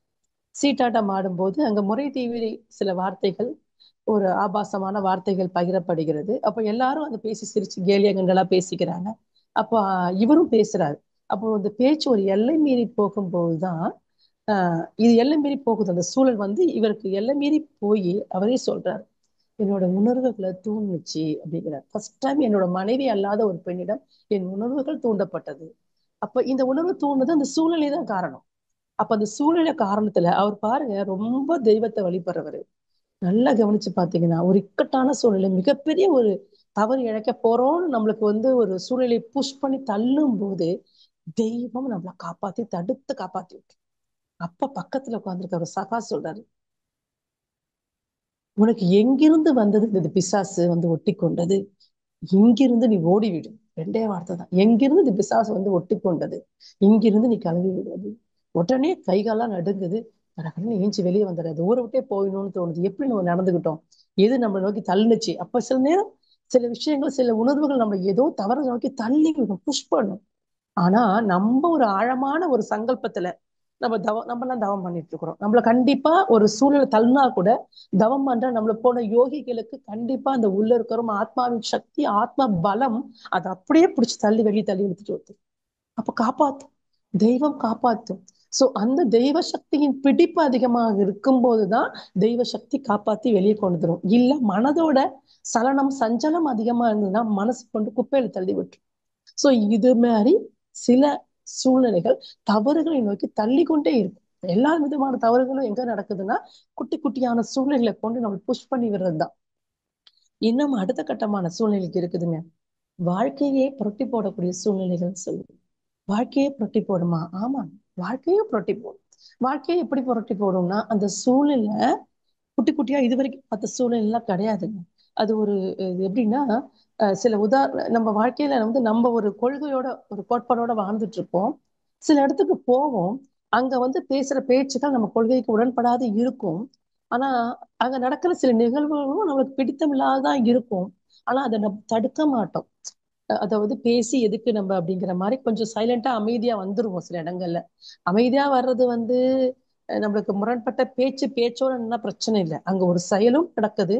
அப்ப நம்ம தட்டியும் கேட்கல, தடுக்கவும் இல்லை அப்படின்னா அது ஒரு விதத்துல ஓரமா நம்மளுக்கு ஒரு பாவமும் சேர்ந்த மாதிரிதான். அது சில இடங்கள் நம்ம கூர்ந்து பார்த்தா நம்ம வாழ்க்கையில குட்டி குட்டியா நடந்திருக்கும், நம்ம நம்ம கொள்கைக்கு முரண்பட்ட சம்பவங்கள். இப்ப ஒரு உதாரணம் மட்டும் நான் கொடுக்குறேன் பாருங்க. நம்ம எல்லாருக்கும் தெரிஞ்சிருக்கோம் மகாபாரத கதை அப்படின்னு. மகாபாரதத்தோட ரொம்ப ரொம்ப பேசிக்கான ஒரு பாயிண்ட் என்னன்னு பாத்தீங்கன்னா, ஒத்த லைன்ல எதுக்கு அப்ப எதுக்கு இந்த இந்த போர் நடக்கணும், பாரத போர் நடந்துச்சு, மகாபாரத யுத்தம் நடந்துச்சு அப்படின்னு கேட்கும்போது கிருஷ்ணர்கிட்ட கேக்குறாங்க கடைசியில. ஒரு பக்தன் கேக்குறாரு, நீ நினைச்சா அந்த சூதாட்டம் நடக்காமலே தடுத்திருக்கலாம்ல, அப்ப இவ்வளவு நடந்திருக்காது இல்ல அப்படின்னு கேட்கும்போது அப்ப கிருஷ்ணர் சொல்லுவாரு, நான் நினைச்சா நடக்காம இல்ல, என்னைய வேணான்னு தர்மம் நினைச்சான். அது எப்படி தர்மம் நினைச்சாருன்னா, அந்த அந்த சபையில கரெக்டா சகுனிய துரியோதனை கூட்டுருவான், எனக்கு பதிலாக என் மாமன் இங்க விளையாடுவார்னு கூப்பிட்டுருவான். அப்ப இவ தர்மர் என்ன பண்ணிருக்கணும், எனக்கு பதிலாக கிருஷ்ணர் விளையாடுவார்னு கூப்பிட்டுருக்கணும். ஆனா கிருஷ்ணரோட ஒரு ஓரத்துல ஒரு ஆசை அவா என்னன்னா, தான் சீட்டாட்டம் சூதாட்டம் ஆடணுங்கிற ஒரு அவா இருக்கிறதால மட்டும்தான் கிருஷ்ணரை கூப்பிடணும்னு தோணவே இல்லை. வேணாம், நம்மளே ஆடுவோம் அப்படிங்கிற அந்த ஆசை, அந்த சூழ்நிலை என்ன பண்ணுச்சுங்க, அப்படியே மாத்தி விட்டுருச்சு. தன் செல்வத்தை இழந்து, நாட்டை இழந்து, தம்பியரை இழந்து, தன்னை இழந்த பிறகு மனைவிக்கு பொறுமை இல்லைன்னா கூட மனைவியும் வச்சு இழந்து கொஞ்சம் கொஞ்சமா அந்த சூழ்நிலை அவனை ஆட்கொண்டு அப்படியே புரட்டி போட்டுது அவங்க வாழ்க்கை, இல்லைங்களா? இது கடைசியில இது சூழ்நிலை அதோட மட்டும் இல்லைங்க. அந்த பாஞ்சாலி துங்கி இருக்கிற சூழ்நிலையில பாத்தீங்கன்னா, அந்த சபையில எத்தனை முன்னோர்கள், மெத்த படிச்ச மேதாவிகள், விதுரு நீதின்னு நம்ம சொல்றோம் இல்லைங்களா இன்னைக்கு, அந்த விதுரு அந்த சபையில தான் இருந்தார். நம்மளுக்கு எல்லாம் தெரியும், பிதாமகர் பீஷ்மர் அந்த சபையில தான் இருந்தார். துரோணாச்சாரியர் அர்ஜுனுடைய வில்வித்தை கொடுத்த மிகப்பெரிய துரோணாச்சாரியர் கிருபாச்சாரியர் அங்கதான் இருந்தாங்க. நம்ம கொஞ்சம் நேரம் பேரு நம்ம வாரி வழங்கும் வள்ளல் பெருமான்னு சொல்லி கர்ணனை புகழ்றோம், கண்ணனும் அங்கதான் இருந்தான். சோ எத்தனை ஒரு சான்றோர்கள் இருந்த ஒரு சபை, ஏன் அவங்க யாருமே தடுக்க முடியல? அப்ப அவங்களோட நிலைமை என்னங்கன்னு பார்த்தா, ஒவ்வொருவரும் ஒவ்வொன்னால லாக் ஆயிட்டாங்க. பீஸ்மர் இந்த அஸ்தனாபுரத்தை நான் காப்பாத்தியே தீருவேன் அப்படிங்கிற சத்தியம் பண்ணி இதுக்கு எதிராக நிக்க மாட்டேன்னு உறுதிமொழி கொடுத்ததால அதுல இருந்து மீள முடியாம அவர் லாக் ஆயிட்டார். துரோணாச்சாரியர் என்ன ஆனாருங்க, அஸ்வத்தாமன் உள்ள மேல மிகப்பெரிய ஒரு பிள்ளை பாசத்துல அடிமையா இருந்ததால ஒன்னும் காப்பாற்ற முடியாம, எதிர்த்து பேச முடியாம, தடுக்க முடியாம ஒரு கைதியா சிறப்பட்டு தான் கிடந்தாங்க. ஒவ்வொருவருக்கும் ஒரு விதுர நீதினு, விதுரனும் திருதராஷ் தம்பி தான். அவனும் அவனோட உப்ப சாப்பிட்டவ. அந்த காரணத்தால அவரும் ஒரு லெவலுக்கு மேல எதிர்த்து பேச முடியல. அந்த ஒரு ஒரு ஒரு செயல் அரங்கேற்றம் நடந்தது. மிகப்பெரிய ஒரு கொடுமையான சம்பவம் நடந்தது தூயில் எறிதல். இப்ப இதுல கொஞ்சம் கூர்ந்து பாத்தீங்கன்னா, இதுதான் சூழ்நிலை கைதிகள். அப்போ நிறைய நியாயம் கேட்பா பாஞ்சாலி. அப்ப அதெல்லாம் நமக்கு எல்லாம் முடிஞ்சு போச்சு. கடைசியில ஒரு முள் அம்பு படுக்கைன்னு சொல்லிட்டு அவரை அர்ஜுனன் படுக்க வச்ச பிறகு இவங்க அண்ணன் தம்பிங்க எல்லாம் போய் அவர்கிட்ட நிறைய நீதி, நேர்மை, நியாயம், அரசியல், தர்மம் பத்தி நிறைய தெரிஞ்சுக்கணும்னு போய் அவர்கிட்ட கேட்கும்போது இவன் எகத்தாளமா சிரிப்பா. எகத்தாளங்கிறத விட ஒரு கேலியா சிரிப்பா. அவர் அன்னைக்கு ஒண்ணுமே அவர் பேசல. அவர்கிட்ட போய் இன்னைக்கு போய் நீங்க அரசியல், தர்மம், நீதி, நேர்மையெல்லாம் பேச போறீங்களா, கேட்டு தெரிஞ்சுக்க போறீங்களா அப்படின்னு கேட்பார். அப்ப அவர் சொல்றார் ஒரு வார்த்தை, பிதாமகன் பீஷ்மர் சொல்லுவார். சொல்லுவார், நம்மளுக்கு இதெல்லாம் தெரியாத ஒரு விஷயம் என்ன அப்படின்னு பார்த்தா, துரியோதனன் ரொம்ப அன்னதானம் பண்ணவன், ரொம்ப அன்னதானம் பண்ணவன். அப்ப அன்னதானம் நம்ம பண்ணும்போது நம்ம எதை ஒரு செயல் செய்யும் போது நம்ம எதை மனசுல வச்சுட்டு செய்யறோங்கிறது ரொம்ப முக்கியம் இல்லையா? நம்ம பலனை எதிர்பார்க்காம எல்லாரும் நல்லா இருக்கட்டும்னு அன்னதானம் பண்றது ஒரு விதம்னா, அவன் பலனை எதிர்பார்த்து சுயநலமாக அன்னதானம் பண்ணியிருக்கிறான். அது சல்லியன் மாட்டிக்கிட்டான், நம்ம செஞ்சோற்ற கடன் தீக்கன்னு சொல்லி கர்ணன் மாட்டிக்கிட்டான், அதெல்லாம் தெரியும். அப்ப பீஷ்மர் சொல்வார், அந்த அன்னதானம் வழங்கும் போதே அவன் யாருக்கு தானம் வழங்குறானோ இவங்க மூலியமா நம்மளுக்கு என்ன கிடைக்கும்னு எதிர்பார்த்தா செய்வான். அப்படிப்பட்ட நோக்கத்தோடு தானம் பண்ணக்கூடிய ஒருத்தர்கிட்ட நான் வாங்கி சாப்பிட்டு அது என்னோட ரத்தத்தில் கலந்திருக்கிறது. அந்த வன்மம் என் ரத்தத்தில் இருக்கும்போது நான் எப்படி அந்த சபையில் சிறப்பாக செயல்பட்டு இருப்பேன். ஆனா இப்ப என்னோட சிந்தனை தெளிவா இருக்குது. ஏன்னா என்னோட ரத்தம் எல்லாம் அந்த முள் அம்பு படுக்கையில புறா கெட்டறதெல்லாம் போயிடுச்சு. இப்ப உங்களோட சூழ்நிலையில நான் இருக்கிறேன். என் ரத்தம் இப்ப தூய்மையா இருக்கு, என் சிந்தனை தூய்மையா இருக்குது. இப்போ நான் சொல்றதெல்லாம் தூய்மையா தான் இருக்கு. என்னால நீதி, நேர்மை, அரசியல், தர்மம் பத்தி எல்லாம் என்னால பேச முடியும்னு சொல்லி மிகப்பெரிய குட்டி குட்டி ஸ்டோரியோட மகாபாரதத்துல ஒரு பெரிய கதை இருக்கும். நீங்க புக்ஸ் வாங்கி படிச்சீங்கன்னா தெரியும். சோ அப்படி அந்த மாதிரி ஒரு சூழ்நிலை கைதியாக நம் வாழ்நாளில் நாமும் குட்டி குட்டியா மாட்டிக்கிறோம், குட்டி குட்டியா மாட்டிக்கிறோம். இப்ப என்னோட இதுல எடுத்துக்கிட்டீங்கன்னா கூட எனக்கு சின்ன ஒரு விஷயம். எனக்கு என்னோட கொள்கையில நான் எனக்கு சாமிஜியோட வந்த பிறகு எனக்கு ஒண்ணு தோணும், உள்ளொன்று வைத்து புறமொன்று பேசினால் புல்லொளி பெருகி தீயாய் சுடும் அப்படின்னு சாமி சொல்லியிருப்பாங்க.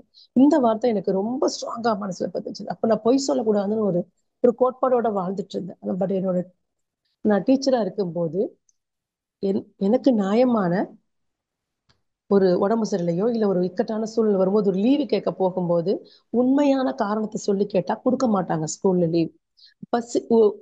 அப்பப்போ எனக்கு உகந்ததா இல்லல, எனக்கு விருப்பம் இல்லை. ஆனாலும் கூட நான் சில நேரங்களில் பொய் சொல்லிதான் நான் விடுமுறை வாங்கக்கூடிய சூழலுக்கு நான் இருந்தேன். அப்ப இதை ரொம்ப காயப்படுத்திட்டு இருந்துச்சு. அப்ப இறைவன்ட்ட நான், இறைவா இந்த சூழ்நிலை இருந்து எனக்கு வெளியே வர்றதுக்கு வாய்ப்பு கொடு. கொஞ்ச நாட்கள் தான் நடந்துச்சு அந்த சூழல். அதுல இருந்து வெளியே வந்தேன். இப்ப வெளியே வேற இடத்துல நான் வேலை செய்யும் போது அங்க எனக்கு பிரச்சனையே வேலை. எனக்கு என்ன காரணத்துக்காக விடுமுறை தேவைப்படுமோ அந்த காரணத்தை அப்படியே ஒரு துளி கூடவும் சொல்லாம குறைச்சும் சொல்லாம அப்படியே சொல்ற மாதிரி உண்மையோட கரெக்டா பேசுற மாதிரி ஒரு சூழல் இறைவன் அமைச்சு கொடுத்தான். இது நடக்கும் நம்மளுக்கு. அது உட்காந்துதான் இல்லம்போது உள்ள குத்திட்டே இருக்கும். இது என்னோட கொள்கைக்கு உடன்பாடு இல்லை. இதே மாதிரி நம்மளோட கொள்கைகள் நிறைய இருக்கும் நம்மளுக்குள்ள குட்டி குட்டியா. அப்ப அந்த கொள்கைகள் நம்ம சில நேரங்கள நம்ம புறம் பேசக்கூடாதுன்னு நினைச்சிட்டு இருப்போம். ஆனா ஒரு காலத்துல நம்ம எல்லாரும் உட்காந்து ஜாலியா உறவுகள் கூடயோ நண்பர்கள் கூடயோ உட்காந்து புறம் பேசிட்டு இருப்போம். ஆனா இப்ப அந்த சூழல்ல மறுபடியும் அதே உறவுகள் அதே நண்பர்கள் வரும்போது மறுபடியும் அவங்க புறம் பேசும்போது நம்மளுக்கு பேச பிடிக்காது. ஏன்னா இப்போ நம்ம பண்ற தியான வாழ்க்கை நம்மளுக்கு வேண்டாம், இதெல்லாம் தேவையில்லைன்னு ஒதுங்கி வர தோணும். ஆனா இதை விட்டு வெளியே வரும்போது உறவுகளும் சரி நண்பர்களும் சரி நம்மள கேலிதான் பேசுவாங்க. என்ன இவன் முன்னாடி மாதிரி இல்ல, மாறிட்டான். நம்ம அவங்களுக்கு அவங்களுக்கு ஃபேவரபிளா சில பாயிண்ட்ஸ் நம்ம பேசணும். அவங்க பொருளை பேசுறாங்கன்னா யாரை பத்தி பேசுறாங்களோ அவங்கள பத்தி நம்மளும் ரெண்டு வார்த்தை பேசினாதான் அவங்களுக்கு திருப்தியாகும்.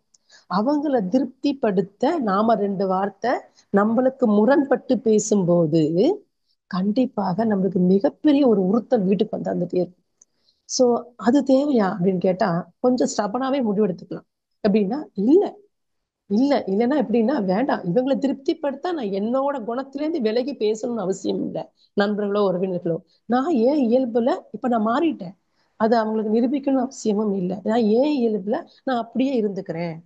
அவங்க பேசும்போது மறுத்து பேசினா அது நல்லாவும் இருக்காது. சோ முடிஞ்சா அந்த சூழலை அவாய்ட் பண்ணலாம். இல்ல சூழலை எடுத்துட்டு சிரிச்சுக்கிட்டு வேடிக்கை பார்த்துட்டு ஒன்னும் சொல்லாம சொல்லி புத்தி சொல்லி யாரையும் நம்ம திருத்திட போறதும் இல்லை. சோ கொஞ்சம் அமைதியா இருந்துட்டு விலகிடலாம். மனசுல ஏத்திக்காம புத்தியில மண்டையில ஏத்திக்காம அப்படியே அந்த சூழ்நிலையை தவிர்க்கவும் பார்க்கலாம். இதெல்லாம் முடியும். சில சூழ்நிலைகள்ல எப்படி சொல்றதுன்னா ரொம்ப அழகா சொல்லியிருக்காங்க. இது ஒரு பெரிய மிகப்பெரிய ஒரு மகான் சொல்லியிருக்கிறார். அந்த சூழ்நிலையோடு உன்னை பொருத்தி வாழ பழகிக்கொள். சூழ்நிலையை நீ மாத்த முயற்சிக்காத. அந்த சூழ்நிலைய நீ அதை மாத்தாத.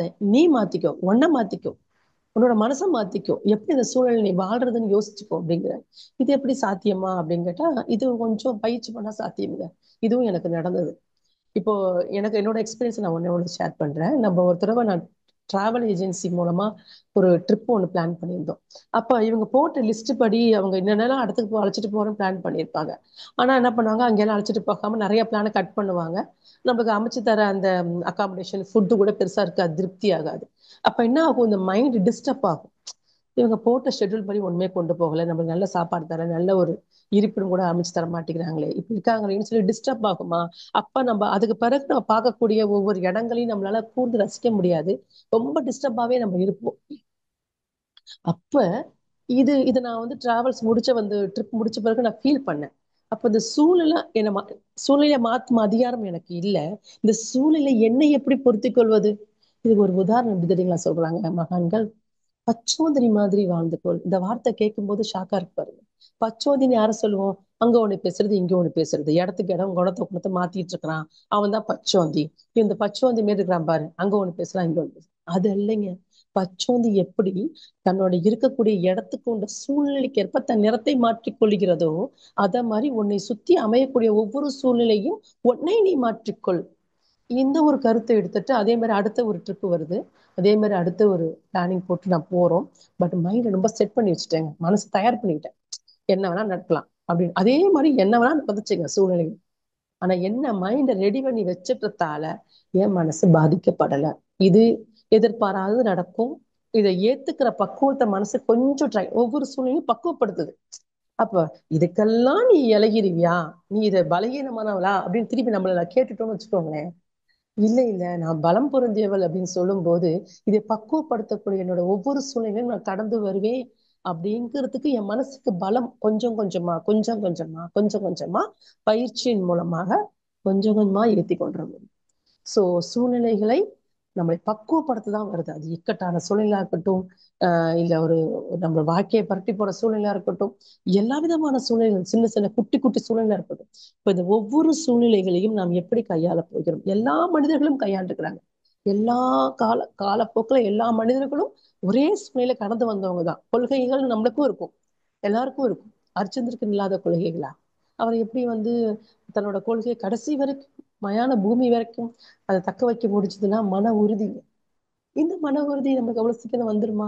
வந்துருமே. எப்படி வரும்? நமக்கு தான் மகரிஷி 2 வெப்பன் கொடுத்துருக்காங்களே, சமைச்சு சொல்லுவாங்க. வாழ்க்கை என்ற படகுல சவாரி பண்ணும்போது இரு துடுப்பு தேவை.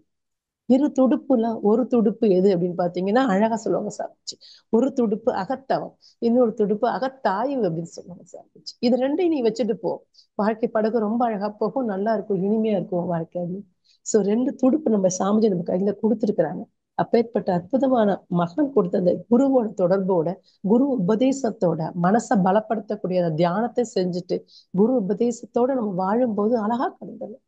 கடைசியா வந்து உங்களுக்கு ஒரு பாயிண்டோட முடிச்சுக்கிறேன். ஏன்னா இது சூழ்நிலை கைதிகள் சொல்லிட்டேன் இல்லையா? அப்ப கைதினா நம்ம சிறப்பட்டு தானே இருக்கோம்னு அர்த்தம். அப்படி கிடையாது. எப்பப்ப எந்தெந்த சூழல் நம்மளை சிறப்படுத்துகிறது என்று முதல்ல நம்மளுக்கு கவனிக்க தெரியும். இதை பத்தி ஒரு ஓஷோ அழகா ஒரு பாயிண்ட் சொல்லியிருப்பாருங்க. எண்ணங்களே சிறை.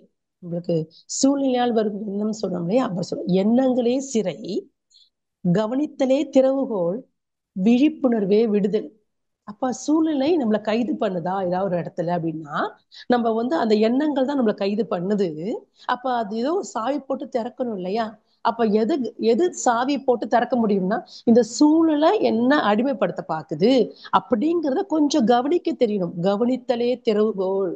அடுத்தது பாருங்க, கவனிச்சாச்சுப்பா, விடுதலையாகி வெளியே வரணும்ல, கைதியா இருக்க விரும்பல, யாரும் விரும்ப மாட்டோம். யாருமே விரும்ப மாட்டோம் கைதியா இருக்க. அப்ப அதுல இருந்து விடுதலையாக வெளியே வர விரும்புறோம் அப்படின்னா, விழிப்புணர்வே விடுதலை.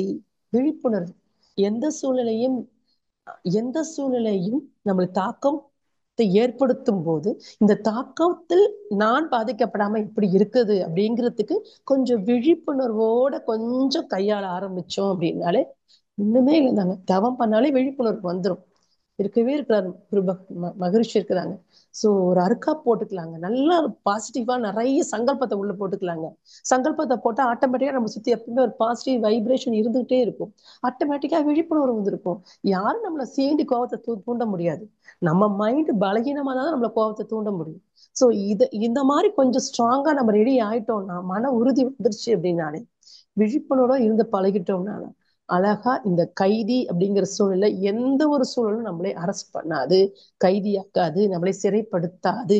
நம்ம நிமிர்ந்து நான் என் வாழ்க்கையை நான் வாழ்றேன் அப்படிங்கிற தெளிவோட, திடத்தோட, நிம்மதியோட, எனக்குள்ள ஒரு ஆத்மா இருக்குது, இந்த ஆத்மாவை நான் அடையறதுக்கு அந்த வாழ்க்கை வந்திருக்கேன், என் சூழ்நிலையை என்னை சிறப்படுத்துறதுக்கு நான் அனுமதி கொடுக்க மாட்டேன், என் உள்ள ஆத்மாவை நான் கவனிக்கிறேன் அப்படின்னு சொல்லிட்டு உள்ள இருக்கிற அந்தராத்மாவை கவனிச்சு அதோட நெருங்கி வர்றதுக்கு நாம கொஞ்சம் கொஞ்சமா நம்ம ட்ரெயின் பண்ணி உள்ள போகலாம். சோ அற்புதமான இந்த தலைப்பை என் அறிவுக்கு எட்டிய வரை உங்களோட பகிர்ந்திருக்கிறேன். நாம் ஒவ்வொருவரும் எல்லா சூழ்நிலைகளும், சாமி சொல்ற ஒரு பாயிண்ட் தாங்க, எல்லா சூழ்நிலைகளும் எவனொருவனை சினம் அணுகவில்லையோ அவனே ஞானி. நம்ம ஞானிலாம் ஆகல, ஞானி ஆகிற பாதையில போறோம் இல்லையா? சினம் மட்டும் இல்ல, மற்ற கீழான குணங்களும் நம்ம நெருங்காம இருக்கணும் அப்படின்னா, கொஞ்சம் இந்த மகான் போற பாதையில மகான் சொல்லக்கூடிய தத்துவங்களை கடைபிடிச்சு நிறைவோடும் மகிழ்ச்சியோடும் வாழ்வாங்கு வாழ்வதற்கு இறையர்களும் குருவரும் நம்மளை வழிநடத்தட்டும் என்று கூறி, இந்த வாய்ப்பு கொடுத்த சங்கத்தினருக்கும் இது நேரம் வரை என்னோடு இணைந்துள்ள அற்புதமான சிந்தனையாளர்களுக்கும் நன்றி கூறி நிறைவு செய்து கொள்கிறேன். வாழ்க வையகம், வாழ்க வையகம், வாழ்க வளம். குருவே. தற்பொழுது அம்மா அவர்கள் நம்முடைய கேள்விகளுக்கு சிறப்பாக பதில் அளிக்க இருக்கின்றார்கள். கேள்வி கேட்க விரும்பும் அன்பர்கள் தங்களது கைபேசியை தாங்களே அன்மியூட் செய்து கொண்டு கேள்விகளை மட்டும் சுருக்கமாக கேட்கும் போது அது மற்றவர்களுக்கும் பயனுள்ளதாக இருக்கும் என்பதால் கேள்விகளை சுருக்கமாக கேட்குமாறு அன்போடு கேட்டுக்கொள்கிறோம். கவிதா அம்மா, வாழ்க வளமுடன். வாழ்க வளமுடன் அம்மா, வாழ்க வளமுடன் அம்மா. வாழ்க சூழ்நிலைக்கு ஏத்த மாதிரி அருமையா சொன்னீங்க.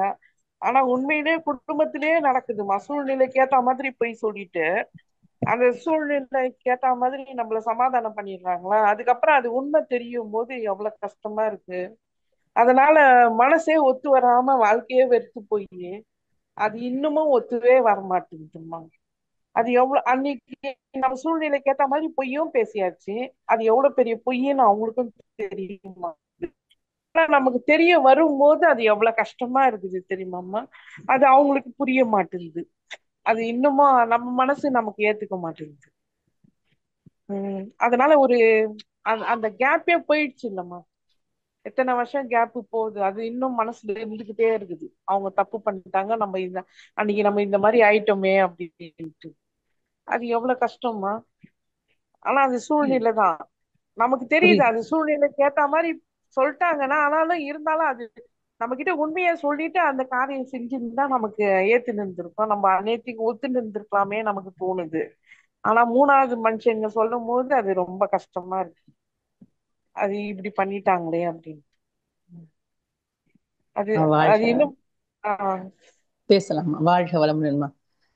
நீங்க ஆஹ் சொல்ற அந்த பாயிண்ட் என்னால புரிஞ்சுக்க முடியுது. ஏன்னா ஆஹ் எல்லார் குடும்பத்திலயுமே வந்து ஒரு நம்பிக்கைங்கிறது மிகப்பெரிய ஒரு அஸ்திவாரம். ஆஸ்திவாரம். கணவன் கணவன் மனைவி இடையில ஆஹ் ரொம்ப பெரிய அஸ்திவாரம், ரொம்ப பெரிய அஸ்திவாரம். நான் நம்புறேன், நான் உன்னை நம்புறேன் அப்படிங்கிறது மிகப்பெரிய அஸ்திவாரம். நீங்க இது பண்ண மாட்டீங்க, நான் நம்புறேன், நீங்க பண்ணிட்டீங்க ஆமா அப்படிங்கிறது வந்து மிகப்பெரிய வலி கொடுக்கும். அதை நான் புரிஞ்சுக்கிறேன், ஆமா. எனக்கு தெரியுது.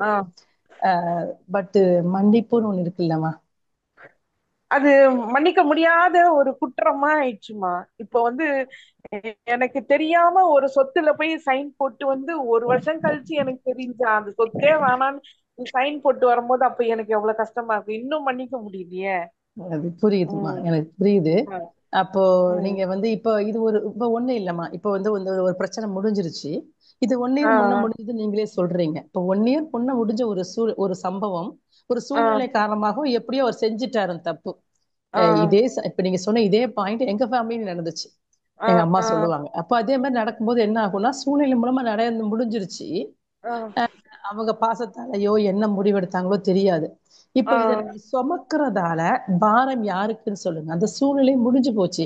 சூழ்நிலையை ஆஹ் மாற்றும் அதிகாரம் இப்படி இப்படி நடக்காம இருந்திருந்தா நல்லா இருந்திருக்கும் உறவு. ஆஹ் பட் ஆஹ் நடந்துருச்சுங்கிறது தான் உண்மை. உண்மை என்ன? ஆஹ் நடந்துருச்சு, நடந்து இதுதான் உண்மை. நடக்காம இருந்தா நல்லா இருந்திருக்கும் இந்த உறவு. அப்படிங்கிறத ஆஹ் விட நடந்துடுச்சு. ஆனாலும் ஆஹ் இந்த கணவன் மனைவி உறவுங்கிறது ரொம்ப ஸ்ட்ராங்கான ஒரு உறவு. ஆமா. அப்ப இந்த உறவுல இந்த தவறு நடந்துருச்சு. இத நான் சுமக்கிறதால யாருக்கு அதிகமான பாரம், யாருக்கு அதிகமான காயம் சொல்லுங்களேன்? நமக்குதான். எனக்கு ஆஹ் தான். கண்டிப்பா கண்டிப்பா. இப்ப நம்மளுக்கு தான் அது காயப்படுத்துது. ஒவ்வொரு தடவையும் குத்தி குத்தி குத்தி காமிச்சிட்டே இருக்குது. இவர் இப்படி ஆஹ் பண்ணிட்டாரு, இவர் பண்ணிட்டாருன்னு. சரி, இப்போ நம்ம அதை சுமக்கிறதால நம்மளுக்கு காயம் ரொம்ப ஒரு வருத்தம் தருது. எப்ப பார்த்தாலும் அது வந்து நம்ம பெருசா பெரிய ஒரு 2 பேருக்குள்ள ஒரு பெரிய ஒரு நம்பிக்கையை உடைச்சு தள்ளிட்டுனா, ஆஹ் அந்த ஒரு சம்பவம் முடிஞ்ச பிறகு அதே மாதிரி திரும்ப திரும்ப பண்ணல. ஆஹ் ஒரு தடவை மன்னிச்சு விட்டுலாம். மன்னி சுமந்தா சுமந்தா ஆஹ் நம்மளுக்கு வலி. சுமந்தா ஆஹ் இந்த வாட்டர் பாட்டில் பாருங்க. இந்த வாட்டர் ஆஹ் பாட்டில் தண்ணி வச்சிருக்கேன், எனக்கு தாகம் அவசியம்தான். தாகமா ஆஹ் இருக்கு, தண்ணி அவசியம்தான். நான் ஒரு மணி நேரம் தூக்க முடியும், 2 மணி நேரம் தூக்க முடியும், 3 மணி நேரம். நாள் ஆஹ் பூரா அதை சுமந்தா யார் கை வலிக்குது? என் கை தான் வலிக்குது. நம்ம கைதான். இப்ப இந்த மனசு எப்பயுமேங்க, ஆஹ் நம்ம மனசு வந்து என்ன பண்ணும்னா, சாமிஜி ஆஹ் இதுதான் சொல்றாங்க, ரொம்ப அழகா சாமி சொல்லுவாங்க. கணவன் மனைவி உறவுல வந்து ரொம்ப தேவையானது எதுன்னு கேட்டா, தயவு செய்து அவர்கள் செய்யும் சிறு சிறு தவறுகளை ஒரு குழந்தை கண்டிப்பா. ஒரு குழந்தை சின்ன குழந்தை வளர்க்கும் போது அந்த குழந்தை என்ன பண்ணுங்க, நம்ம முடிய பிச்சு எடுத்து நம்மளை எட்டி உதைச்சு எல்லா வேலையும் பண்ணும். ஆஹ் அப்போ உங்களோட உங்களோட உங்களோட குழந்தைய சாமி சொல்றாங்க, உங்களோட குழந்தை உங்களை உதைக்கும் போதும் உங்களை முடி பிடிச்சு இழுத்து உங்க வலி கொடுத்தா கூட குழந்தைங்கிறது தாயை அரவணைச்சுக்கிறீங்கல்ல. அதே ஆஹ் மாதிரி கணவன் சிறு சிறு தவறுகள் செய்தாலும் அவர்களையும் தாயாக அரவணைத்துக் கொள்ளுங்கள். இது ஆஹ் சுமந்தா நம்மளுக்கு தான் வலி. ஆமா. சுமக்க வேணாம். அப்ப என்ன பண்ணலாம்? இந்த மனசுக்கு ஒரு கெட்ட பழக்கம் என்ன தெரியுங்களா? அவங்க ஒரு தப்பு பண்ணிருப்பாங்க. இது ஒரு பூத கண்ணாடி வச்சு அவங்க பண்ற குட்டி ஆஹ் குட்டி தவறெல்லாம் பெருசாவே காமிச்சு பழகிரும். ஆமா. அப்ப என்ன பண்ணணும் அப்படின்னா, சாமிஜி என்ன சொல்லுவாங்கன்னா, அவங்க ஒரு குறை செய்யாத மனுஷன் யாருங்க? தர்மர் ஆஹ் பண்ணலையா? ஆஹ் ராமர் பண்ணலையா? ராமர் பண்ணலையா? கொண்டு போய் ஒரு ஒரு ஒரு குடியானவன் சொல்ற ஒரு பேச்சை கேட்டுட்டு சீதையை வந்து காட்டுக்கு அனுப்பலையாங்க? யார் ஆஹ் செய்யல? யாரு யார் செய்யல சொல்லுங்க? ஆஹ் எல்லாமே எல்லாரும் மனிதர்களாக வாழ்ந்த மகான்கள் தான். அப்ப எல்லாருமே தப்பு ஆஹ் செஞ்சிருக்காங்க.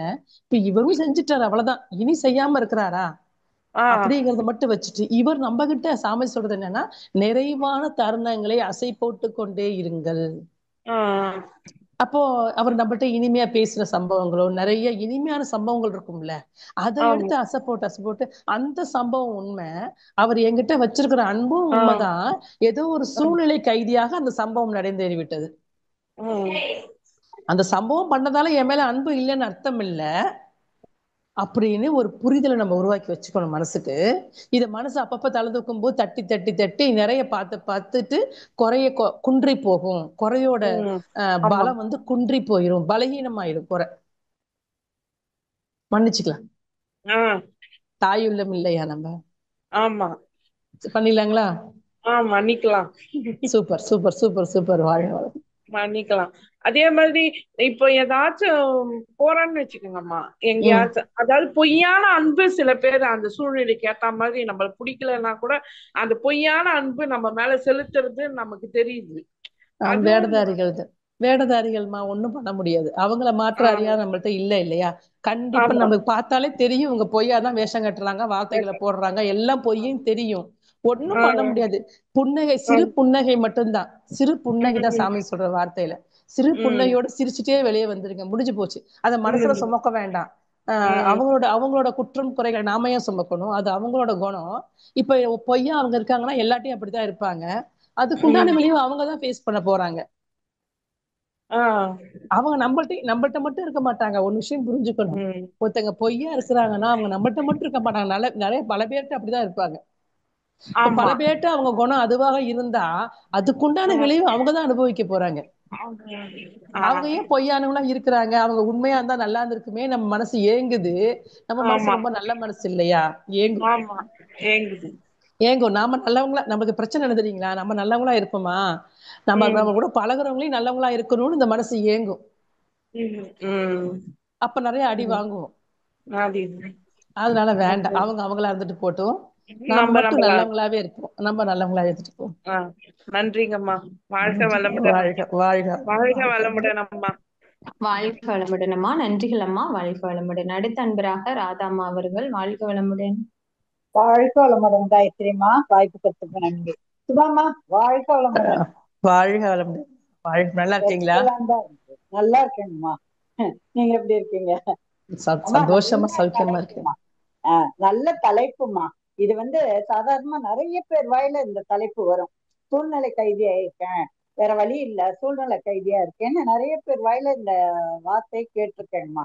இன்னைக்கு அந்த ஒரு தலைப்பே எடுத்து நிறைய வார்த்தைகள் சொல்லி நிறைய கருத்துக்கள் சொல்லி நல்ல இதா இருந்துச்சுங்கம்மா. எக்ஸலண்டா இருந்துச்சு. அதே மாதிரி இப்ப நீங்க ஒண்ணு சொன்னீங்கல்லம்மா, அடுத்தவங்க சொல்லும் போது நம்ம அதுல இருந்து எதுவும் ஒருத்தரை பத்தி குறை சொல்லி நம்ம கிட்ட சொல்லிட்டாங்கன்னா நம்ம அதை இது பண்ண வேண்டாம், பிற்பணிக்க வேண்டாம்னு. அப்போ இது வேதாத்திரிக்கு வந்ததுக்கு அப்புறம் நிகழ்வுமா. நம்ம யாராவது சொன்னாங்கன்னா சொல்லட்டும், அவங்க குறைய அவங்க சொல்லிக்கிறாங்க அவங்கள பத்தி. அத நம்ம மறுக்கவும் வேண்டாம், ஏத்துக்கவும் வேண்டாம். சிந்தனையை வேற பக்கம் விட்டுட்டு அவங்க வார்த்தை கொட்டுறாங்க, அவ்வளவுதான். அதை நம்ம மனசுக்குள்ள கொண்டு போக கூடாது அப்படிங்கிற ஒரு தன்மை தவம் பண்ணதுல கிடைச்சிருக்குமா. இப்ப உங்க ஸ்பீச் மூலம் தான் அது எனக்கு சொல்லணும்னு தோணுச்சுமா.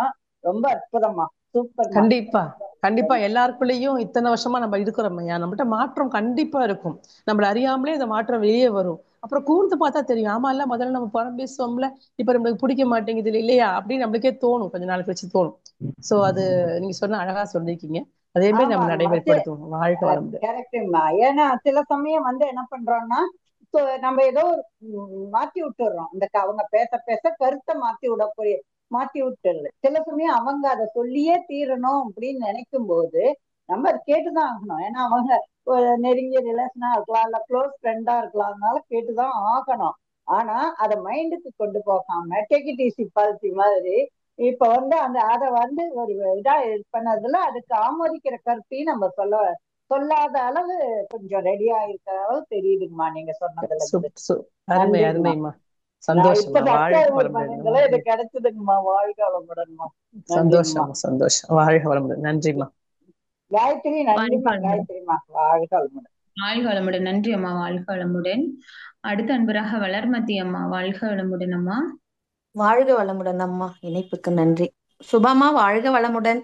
வாழ்க வளமுடன். வாழ்க வளமுடன். நல்லா இருக்கீங்களாம்மா? சௌக்கியமா இருக்கும். ரொம்ப நாள் கழிச்சு, அதாவது நீங்க பேசுறத கேட்கலனா கூட உங்களை பார்த்துக்கிட்டே இருந்தாலே எனக்கு ஒரு பூரிப்பு வரும். அது எப்படின்னு எனக்கு தெரியாது. சில ஆசிரியர்கள்லாம் பார்த்தனா அப்படியே எனக்கு நீங்க பேசுற கருத்து மகர்ஷியே எனக்கு கொடுக்குற மாதிரி. நான் லேட்டா தான் இணைஞ்சேன். என் சூழ்நிலைக்கு ஏத்த மாதிரி நீங்க அந்த இறைவனை பத்தி பேசுனது அப்படியே எனக்கு நானுமே எல்லாருமே சூழ்நிலை கைதிகள் தான். அன்புக்கு கட்டுப்பட்டு, அதாவது விட்டு கொடுப்பவர் கெட்டு போவதில்லை. விட்டு கொடுத்து விட்டு கொடுத்து விட்டு கொடுத்து அந்த கணவர், அதாவது கணவர்ன்றல யாரா இருந்தாலுமே நான் என்ன பண்ணுவேன், அவங்க பண்ண கெட்டதை மறந்துடுவேன், அவங்க பண்ண நல்லதை யோசிச்சு பார்ப்பேன். குட் நமக்கு மேல குவாலிட்டிஸ்மா. ரொம்ப பெரிய விஷயம். இது வந்து சொல்றது ஈஸி, செயல்படுத்துறது ரொம்ப சிரமம். ரொம்ப இல்ல அழகா செய்வீங்க நீங்க. நான் அப்பத்துல இருந்தே மனவளக்கலைக்கு முன்னாடி வந்ததுல இருந்தே நான் யோசிப்பேன், சரி அவங்க அவங்களுடைய இதுல இருந்து செய்யறாங்க, நாம ஏன் நம்ம அவங்களுக்காக மாத்திக்கணும்னு நினைச்சு அவங்க பண்ணதை கெட்டதை விட்டுட்டு அவங்க பண்ண நல்லது எனக்கு ஞாபகம் வந்துடும். ஃப்ரெண்ட்ஸுங்க கிட்டயே ஒரு துரோகம் எனக்கு நடந்தப்ப, சரி பரவாயில்ல, அவங்களுடைய அறியாமையில அது பண்றாங்க. இது ரெண்டாவது நம்ம மனவளக்கலையில இருக்கோம், இப்போ 5 வருஷமா இருக்கேன். இப்படி ஒரு குரு தொடர்பு நமக்கு. ஆனா பாத்தீங்கன்னா இப்ப 2-3 நாளா இந்த போர் நடக்கிறச்ச மகரிஷி போட்டோ பார்த்து தான் ரொம்ப கஷ்டமா இருக்கு, கவலையா இருக்கு. நேத்து கூட எனக்கு தூக்கமே வரல, 2 மணி வரைக்கும் முழிச்சுக்கிட்டு இருந்தேன். ஏன் இப்படிலாம் நடக்குது, எங்கேயோ நடந்ததை கேள்விப்படும் போதே நம்ம கஷ்டமா இருக்கு, இப்போ இங்கேயே நமக்கே வரும்போது அது ரொம்ப ஒரு என்னன்னு தெரியல. நேத்து ரொம்ப 2 நாளா ஒரு மாதிரி இருக்கு. அதுல இருந்து எப்படிமா வெளியில வர்றது? வாழ்க வளமுடன். அது அது இது நம்மளோட கையில இல்லையம்மா. நம்ம கண்ட்ரோல் மீறியது தானே. நம்மளோட கண்ட்ரோல் மீறியது. நம்ம மேக்சிமம் சாமிஜியோட கருத்துப்படி என்ன பண்ணலாம், வாழ்க வையகம் வாழ்க வளமுடன் வாழ்த்திக்கிட்டே இருக்கலாம். இந்த வாழ்த்துறது வேணா வாழ்த்து அலை பரப்ப முடியும். நம்மளால முடிஞ்ச ஒரே விஷயம் வாழ்த்து அலைகளை பரப்பிட்டே இருக்கலாம். சரி, அது சீக்கிரம் சமாதானம் வரணும், சமாதானம் ஆயிரணும், எல்லாரும் அமைதி ஆயிரணும், எல்லாரோட மனநிலையும் அமைதி ஆயிரணும் அப்படிங்கறது நம்ம நினைக்கிறோம். அது என்ன சொல்றதுங்க, இதுவும் இப்ப பாத்தீங்கன்னா 6 கீழான குணங்கள்ல ஒண்ணுதானேங்க. கண்டிப்பாமா. பேராசை வருது தானே, நம்மள்ட்ட இருக்கிற இடம் பத்தாது தானே, ஒவ்வொரு இடத்த ஆக்கிரமிக்க போராடுறாங்க. ஒவ்வொரு எல்லா இந்த சுத்தி எல்லா போரையும் பாருங்க, ரஷ்யா இருக்கட்டும், உக்ரைன் போர், எல்லா போரையும் பாருங்க, அது பேராசை தான். எப்படி வந்து ஆட்டு வைக்குது பாருங்க. கண்டிப்பா. அதுதாங்க இந்த ஆசை அப்படியே உள்ள தள்ளி விட்டுரும். அதுதான். அப்போ நீங்க வருத்தப்படாதீங்க. நம்ம லைஃப்ல வந்து வருத்தப்பட்டு ஒண்ணும் பண்ண முடியாது. நம்ம கையில இருக்கிற ஒரே ஆயுதம் வந்து வாழ்க வளமுடன் வாழ்க வையகம் அப்படின்னு வாழ்த்துற அந்த ஒரு மட்டும்தான். வாழ்த்துங்க. உங்களுக்கு பதட்டமா இருக்குது, மனசுல சங்கடமா இருக்குதுன்னா அருக்கா போட்டுக்கோங்க அடிக்கடி. அருக்காப்பு அடிக்கடி போட போட உங்களை சுத்தி ஒரு பாசிட்டிவ் வைப்ரேஷன் இருக்கும், ஒரு தெளிவு கிடைக்கும். உங்களுக்கு ஒரு தெளிவு கண்டிப்பா வரும். சும்மா வீட்டுல வேலை செய்யும் போது கூட அருக்காப்பு போட்டு சொல்லிக்கிட்டே வேலை செய்யுங்க. நீங்க என்ன வேணா யோசிச்சுக்குங்க, வாயால சும்மா அருக்காப்பு சொல்லிக்கிட்டே வேலை செய்யுங்க. அப்ப சும்மா படுத்தா கூட உங்களுக்குள்ள அருக்கா போட்டுட்டே இருக்கும். சோ அப்படி பண்ணிக்கோங்க. நம்ம நிம்மதியா தூங்கணும். அவங்க எல்லையில பாதுகாத்தாங்க, யாரோ நம்ம முகம் கூட தெரியாதவங்க எல்லையில கண்டிப்பா கண்டிப்பா. பாதுகாத்தாங்க, நிம்மதியா தூங்கணும். ஆனா இப்ப அங்க ஒரு பதற்றமான சூழ்நிலை நிலவும் போது, ஐயோ என்னடா மகரிஷி வந்து அமைதிக்கு வழிவகுத்த மகான், இப்ப போய் இப்படி எல்லாம் நடக்குதே அப்படின்னு யோசிக்கும் போது கொஞ்சம் கவலையா இருக்கு. அதான் சாமி சொல்லுவாங்க பாருங்க ஃபர்ஸ்ட் லைன்ல, உலகில் உள்ள பொறுப்புடைய தலைவர் எல்லாம் உயிரறிவை உள்ளுணர்வாய் பெறுதல் வேண்டும். இது வந்தா மட்டும்தாங்க இந்த போர் இல்லாம போகும். அவங்க எல்லாமே மேல் மனநிலையிலே இருக்கிறாங்க. அப்போ அவங்களுக்கு வந்து உள்ள உயிர் இருக்கு, மனம் இருக்கு, காந்த களம் இருக்கு, இது அப்படிங்கிற பெரிய சிந்தனையே வரமாட்டேங்குது. இப்படி மேலோட்டமான மனநிலையில இருந்துட்டே இருக்கிறதால மயக்க நிலை தான். 100% இதெல்லாம் மயக்க நிலை தான். கண்டிப்பா. கார்கில் போர்லாம் கூட நமக்கு அவ்வளவு எனக்கு தெரியாது. கார்கில் போர்லாம் கூட அதெல்லாம் மனவளக்கலைக்கு முன். ஆனா இப்ப மனவளக்கலைக்கு பின்னதுக்கு அப்புறம் அது மனச கொஞ்சம் உறுத்துது. வருத்தப்படாதீங்க, வருத்தப்படாம வாழ்த்துங்க. சரிங்களா? சரிங்கம்மா. நம்மளோட மன அமைதியை வந்து உலக அமைதி சாமிஜி சொன்னாங்க இல்லையா, ஃபர்ஸ்ட் வேணுங்கிறது தனி மனித அமைதி தான். நம்மளோட அமைதி வந்து இந்த போர் சூழல் வந்து கொலையறதுக்கு நம்ம அனுமதிக்க கூடாது. இந்த சூழல் உங்களோட அமைதியை, நீங்க அமைதி குறைஞ்சீங்கன்னா இந்த டிஸ்டர்பன்ஸ் குடும்பத்தை பாதிக்கும். சரியா? குட்டி கணவர் ஏதோ டிஸ்டர்பன்ஸ் ஆகிட்டே இருக்கும் இல்லையா? சோ நம்மளை டிஸ்டர்ப் பண்ற எந்த சூழலையும் தள்ளி நின்னு பார்த்துட்டு கொஞ்சம் நான் என்ன பண்ண முடியும், வாழ்த்தலாம் அப்படின்ட்டு அதோட விட்டுருங்க. நீங்க உங்களுக்குள்ள உள்ள இழுத்துக்க வேண்டாம், ஃபீல் பண்ண வேண்டாம். சரியா போயிடும். வாழ்க வளமுடன். நன்றிம்மா. வாழ்க வளமுடன். வாழ்க வளமுடன் அம்மா, வாழ்க வளமுடன். ஒரு சின்ன கருத்துங்கம்மா. போன வருஷம் நம்மளுக்கு அந்த வெயிலுடைய தாக்கம் ரொம்ப அதிகமா இருந்தது. இப்பவும் அதிகமா தான் இருந்தது. பட் போன வருஷம் இருந்ததை விட இப்ப கொஞ்சம் குறைவா இருக்கிற மாதிரி தானங்கம்மா இருக்கு. உண்மைதான் கண்டிப்பா. போன வருஷம் வெயில் தாக்கம் கம்மிதான். அப்போ எல்லாருமே நம்ம அன்பர்கள் எல்லாருமே வந்து மனவளக்கலை அன்பர்கள் வந்து அம்மே இங்க பாருங்க, மலைதவம் சொல்லி சொல்லி நடத்திட்டு அப்போ ஏதோ வந்து வந்து அதுதான் நான் க்ளோஸ் பண்றதுக்கு. அப்போ அது வந்து நம்மளுக்கு நல்ல யூஸ்ஃபுல்லா இருந்துச்சு. அதே போல இந்த கண்டிப்பா போர் அம்மா. வந்திருக்கு அப்படிங்கிறப்போ நம்ம வந்து அதை வந்து போரில்லா நல்லுலகம் சுவாமிஜி சொல்ற மாதிரி ஆமா. உலகில் போர் பகை அச்சமின்றி மக்கள் உழைத்துண்டு உழைத்துண்டு வளம் வளம் வளம் காத்து காத்து வாழ வாழ வேண்டும் வேண்டும். அப்படின்னு நம்ம டெய்லியும் நம்ம ஒவ்வொருத்தரும் தவத்துல வாழ்த்தும் போது போர் இல்லாத நல்லுலகம் கட்டாயமாக நம்மளுக்கு வரும் அமையும் வரும்மா. நம்ம அப்படிங்கிறது இல்லாட்டி நம்ம இயற்கையே சந்ததிகளுக்கு அடுத்து வர கேட்டுச்சுங்கம்மா. சந்ததிகளுக்கு. கண்டிப்பா.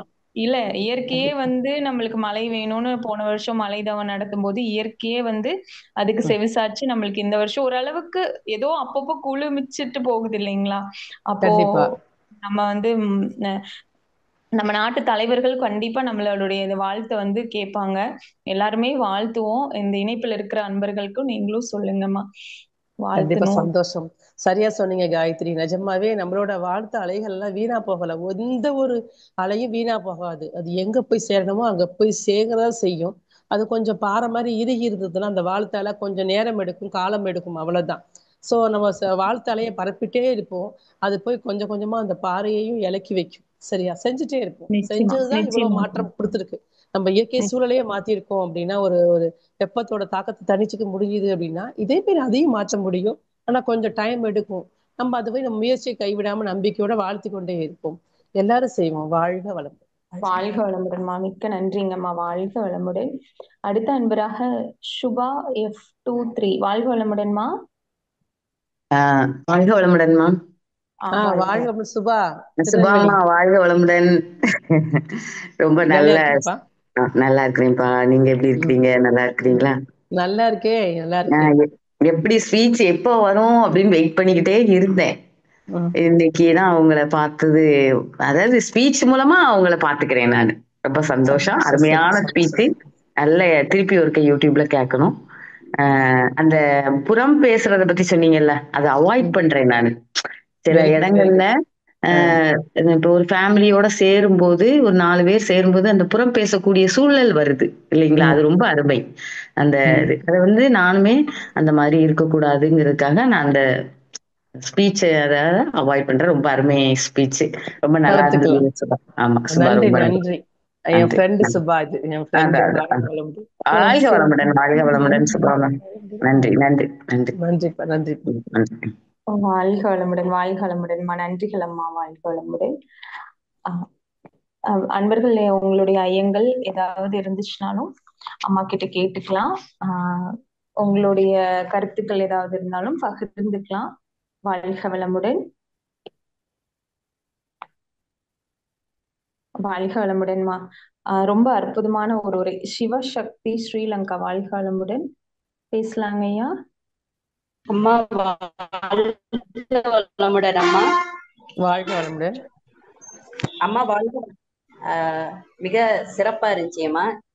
நீங்க வந்ததுக்கே மிக்க மகிழ்ச்சின்னு தான் போட்டேன். ஏன்னு கேட்டா நீங்க ஆரம்பிக்கிற விஷயம் ஆரம்பமும் அப்படித்தான், முடிவும் அப்படித்தாம்மா. ஒரு சந்தோஷமான விஷயம் சொல்ல உங்களை பார்த்தாலே ஒரு சந்தோஷமா இருக்குமா. என்னன்னா மனவளக்கலைக்கு, ஆமா மனவளக்கலைக்கு முன்னுக்கு எப்படி இருந்தோமோ இல்லையாம்மா, மனவளக்கலைக்கு பிறகு உண்மையிலேயேமா அவ்வளவு ஒரு சந்தோஷமா திருப்தியா இருக்கோமா. பிரச்சனைகளை சந்திக்கிறோம், இல்லைன்னு சொல்றீங்களாம்மா, நேருக்கு நேர் சந்திக்கிறோம். ஆனா அவங்களை ஏச முடியல, கோவப்பட முடியல. கோவம் வருது, ஆனா சரிப்பா என்ன செய்ய அப்படிங்கிற மாதிரி ஒரு மனப்பக்குவம் தான் அங்க வருதுங்கம்மா. அவங்கள காயப்படுத்துற மாதிரி எண்ணங்கள் வரவே மாட்டேங்குதுங்கம்மா. அருமை அருமையம்மா. பெரிய இது பெரிய விஷயம் இல்லைங்களா? நம்ம வந்து பழக்கப்பட்டிருக்கோம். மனசு டக்குனு காயப்படுத்திடுவோம் பதிலுக்கு பதில் பேசி பேசி. அப்ப அந்த பழக்கத்திலேருந்து வெளியே வந்து நம்ம தள்ளி நின்று அவங்க பாவம் அவங்கள காயப்படுத்திடக் கூடாதுன்னு நினைக்கிறதே பெரிய விஷயம் இல்லையா? அதை நீங்க செயல்படுத்திருக்கீங்க. வாழ்த்துக்கள் வாழ்த்துக்கள். வாழ்க வளமுடன். நன்றிம்மா நன்றிம்மா. உண்மையிலேயேமா என்ன சொல்றது, குருவுக்குத்தான் நன்றி சொல்லணும். குருவோட உங்களை எல்லாரையும் எங்களுக்கு ஒவ்வொரு நாளும் நாங்க சந்திச்சுட்டோமா, வாழ்ந்துகிட்டு இருக்கோம் தான் சொல்லணுங்கம்மா. எனக்கு வார்த்தை இல்லைங்கம்மா, அதெல்லாம் வாழ்ந்துகிட்டு இருக்கோம் அந்த வார்த்தை. உங்களையே மாதிரிதாம்மா நாங்களுமே எல்லா பேராசிரியர்களும் குருவுக்கு நன்றி சொல்றோம். ஏன்னா எங்களை வந்து தூய்மையான ஆத்மாக்களோட குரு வந்து எங்களையும் உங்களோட இணைச்சு வச்சிருக்கிறாரு. நீங்க எல்லாம் ஒரு எங்க ஆர்வமா இருக்கிறதாலதான் எங்களால இது நல்ல நல்லதா பேசணும் சொல்லணும் அப்படின்னு ஒரு தோணுது இல்லையா? அதுக்கு நல்ல தூய்மையான ஆத்மாக்களோட எங்க குரு வந்து நம்ம எல்லாரையும் பின்னி வச்சிருக்கிறாரு, ஒரு உறவு ஏற்படுத்தி இருக்கிறாரு. உண்மையான வார்த்தையம்மா. குடும்பம் அப்படிங்கிறத விட நம்ம எல்லாம் ஒரு குடும்பம் அப்படிங்கறத என்ன பொறுத்த வரைக்கும் நான் யோசிக்கிறது. உங்களை கண்டிப்பா மேடம். பார்த்த ஒரு செகண்டே யோசிச்சு இன்னைக்கு முழு நாளும் சந்தோஷமா இருக்கலாம் அப்படிங்கிற மாதிரி ஒரு உணர்வுங்கம்மா. சந்தோஷமா, ரொம்ப சந்தோஷம். சந்தோஷம். வாழ்க வளமுடன். வாழ்க வளமுடன்மா, வாழ்க வளமுடன், வாழ்க வளமுடன். வாழ்க வளமுடன், வாழ்க வளமுடன். நன்றி அம்மா, வாழ்க வளமுடன். அடுத்த அன்பராக நித்யா அம்மா, வாழ்க வளமுடன்.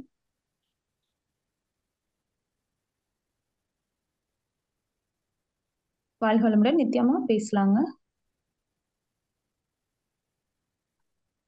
ஒரு தடவை டச் பண்ணுங்கம்மா. வாழ்க வளமுடன் நித்யாமா. வாழ்க வளமுடன். கேக்குதுங்களா?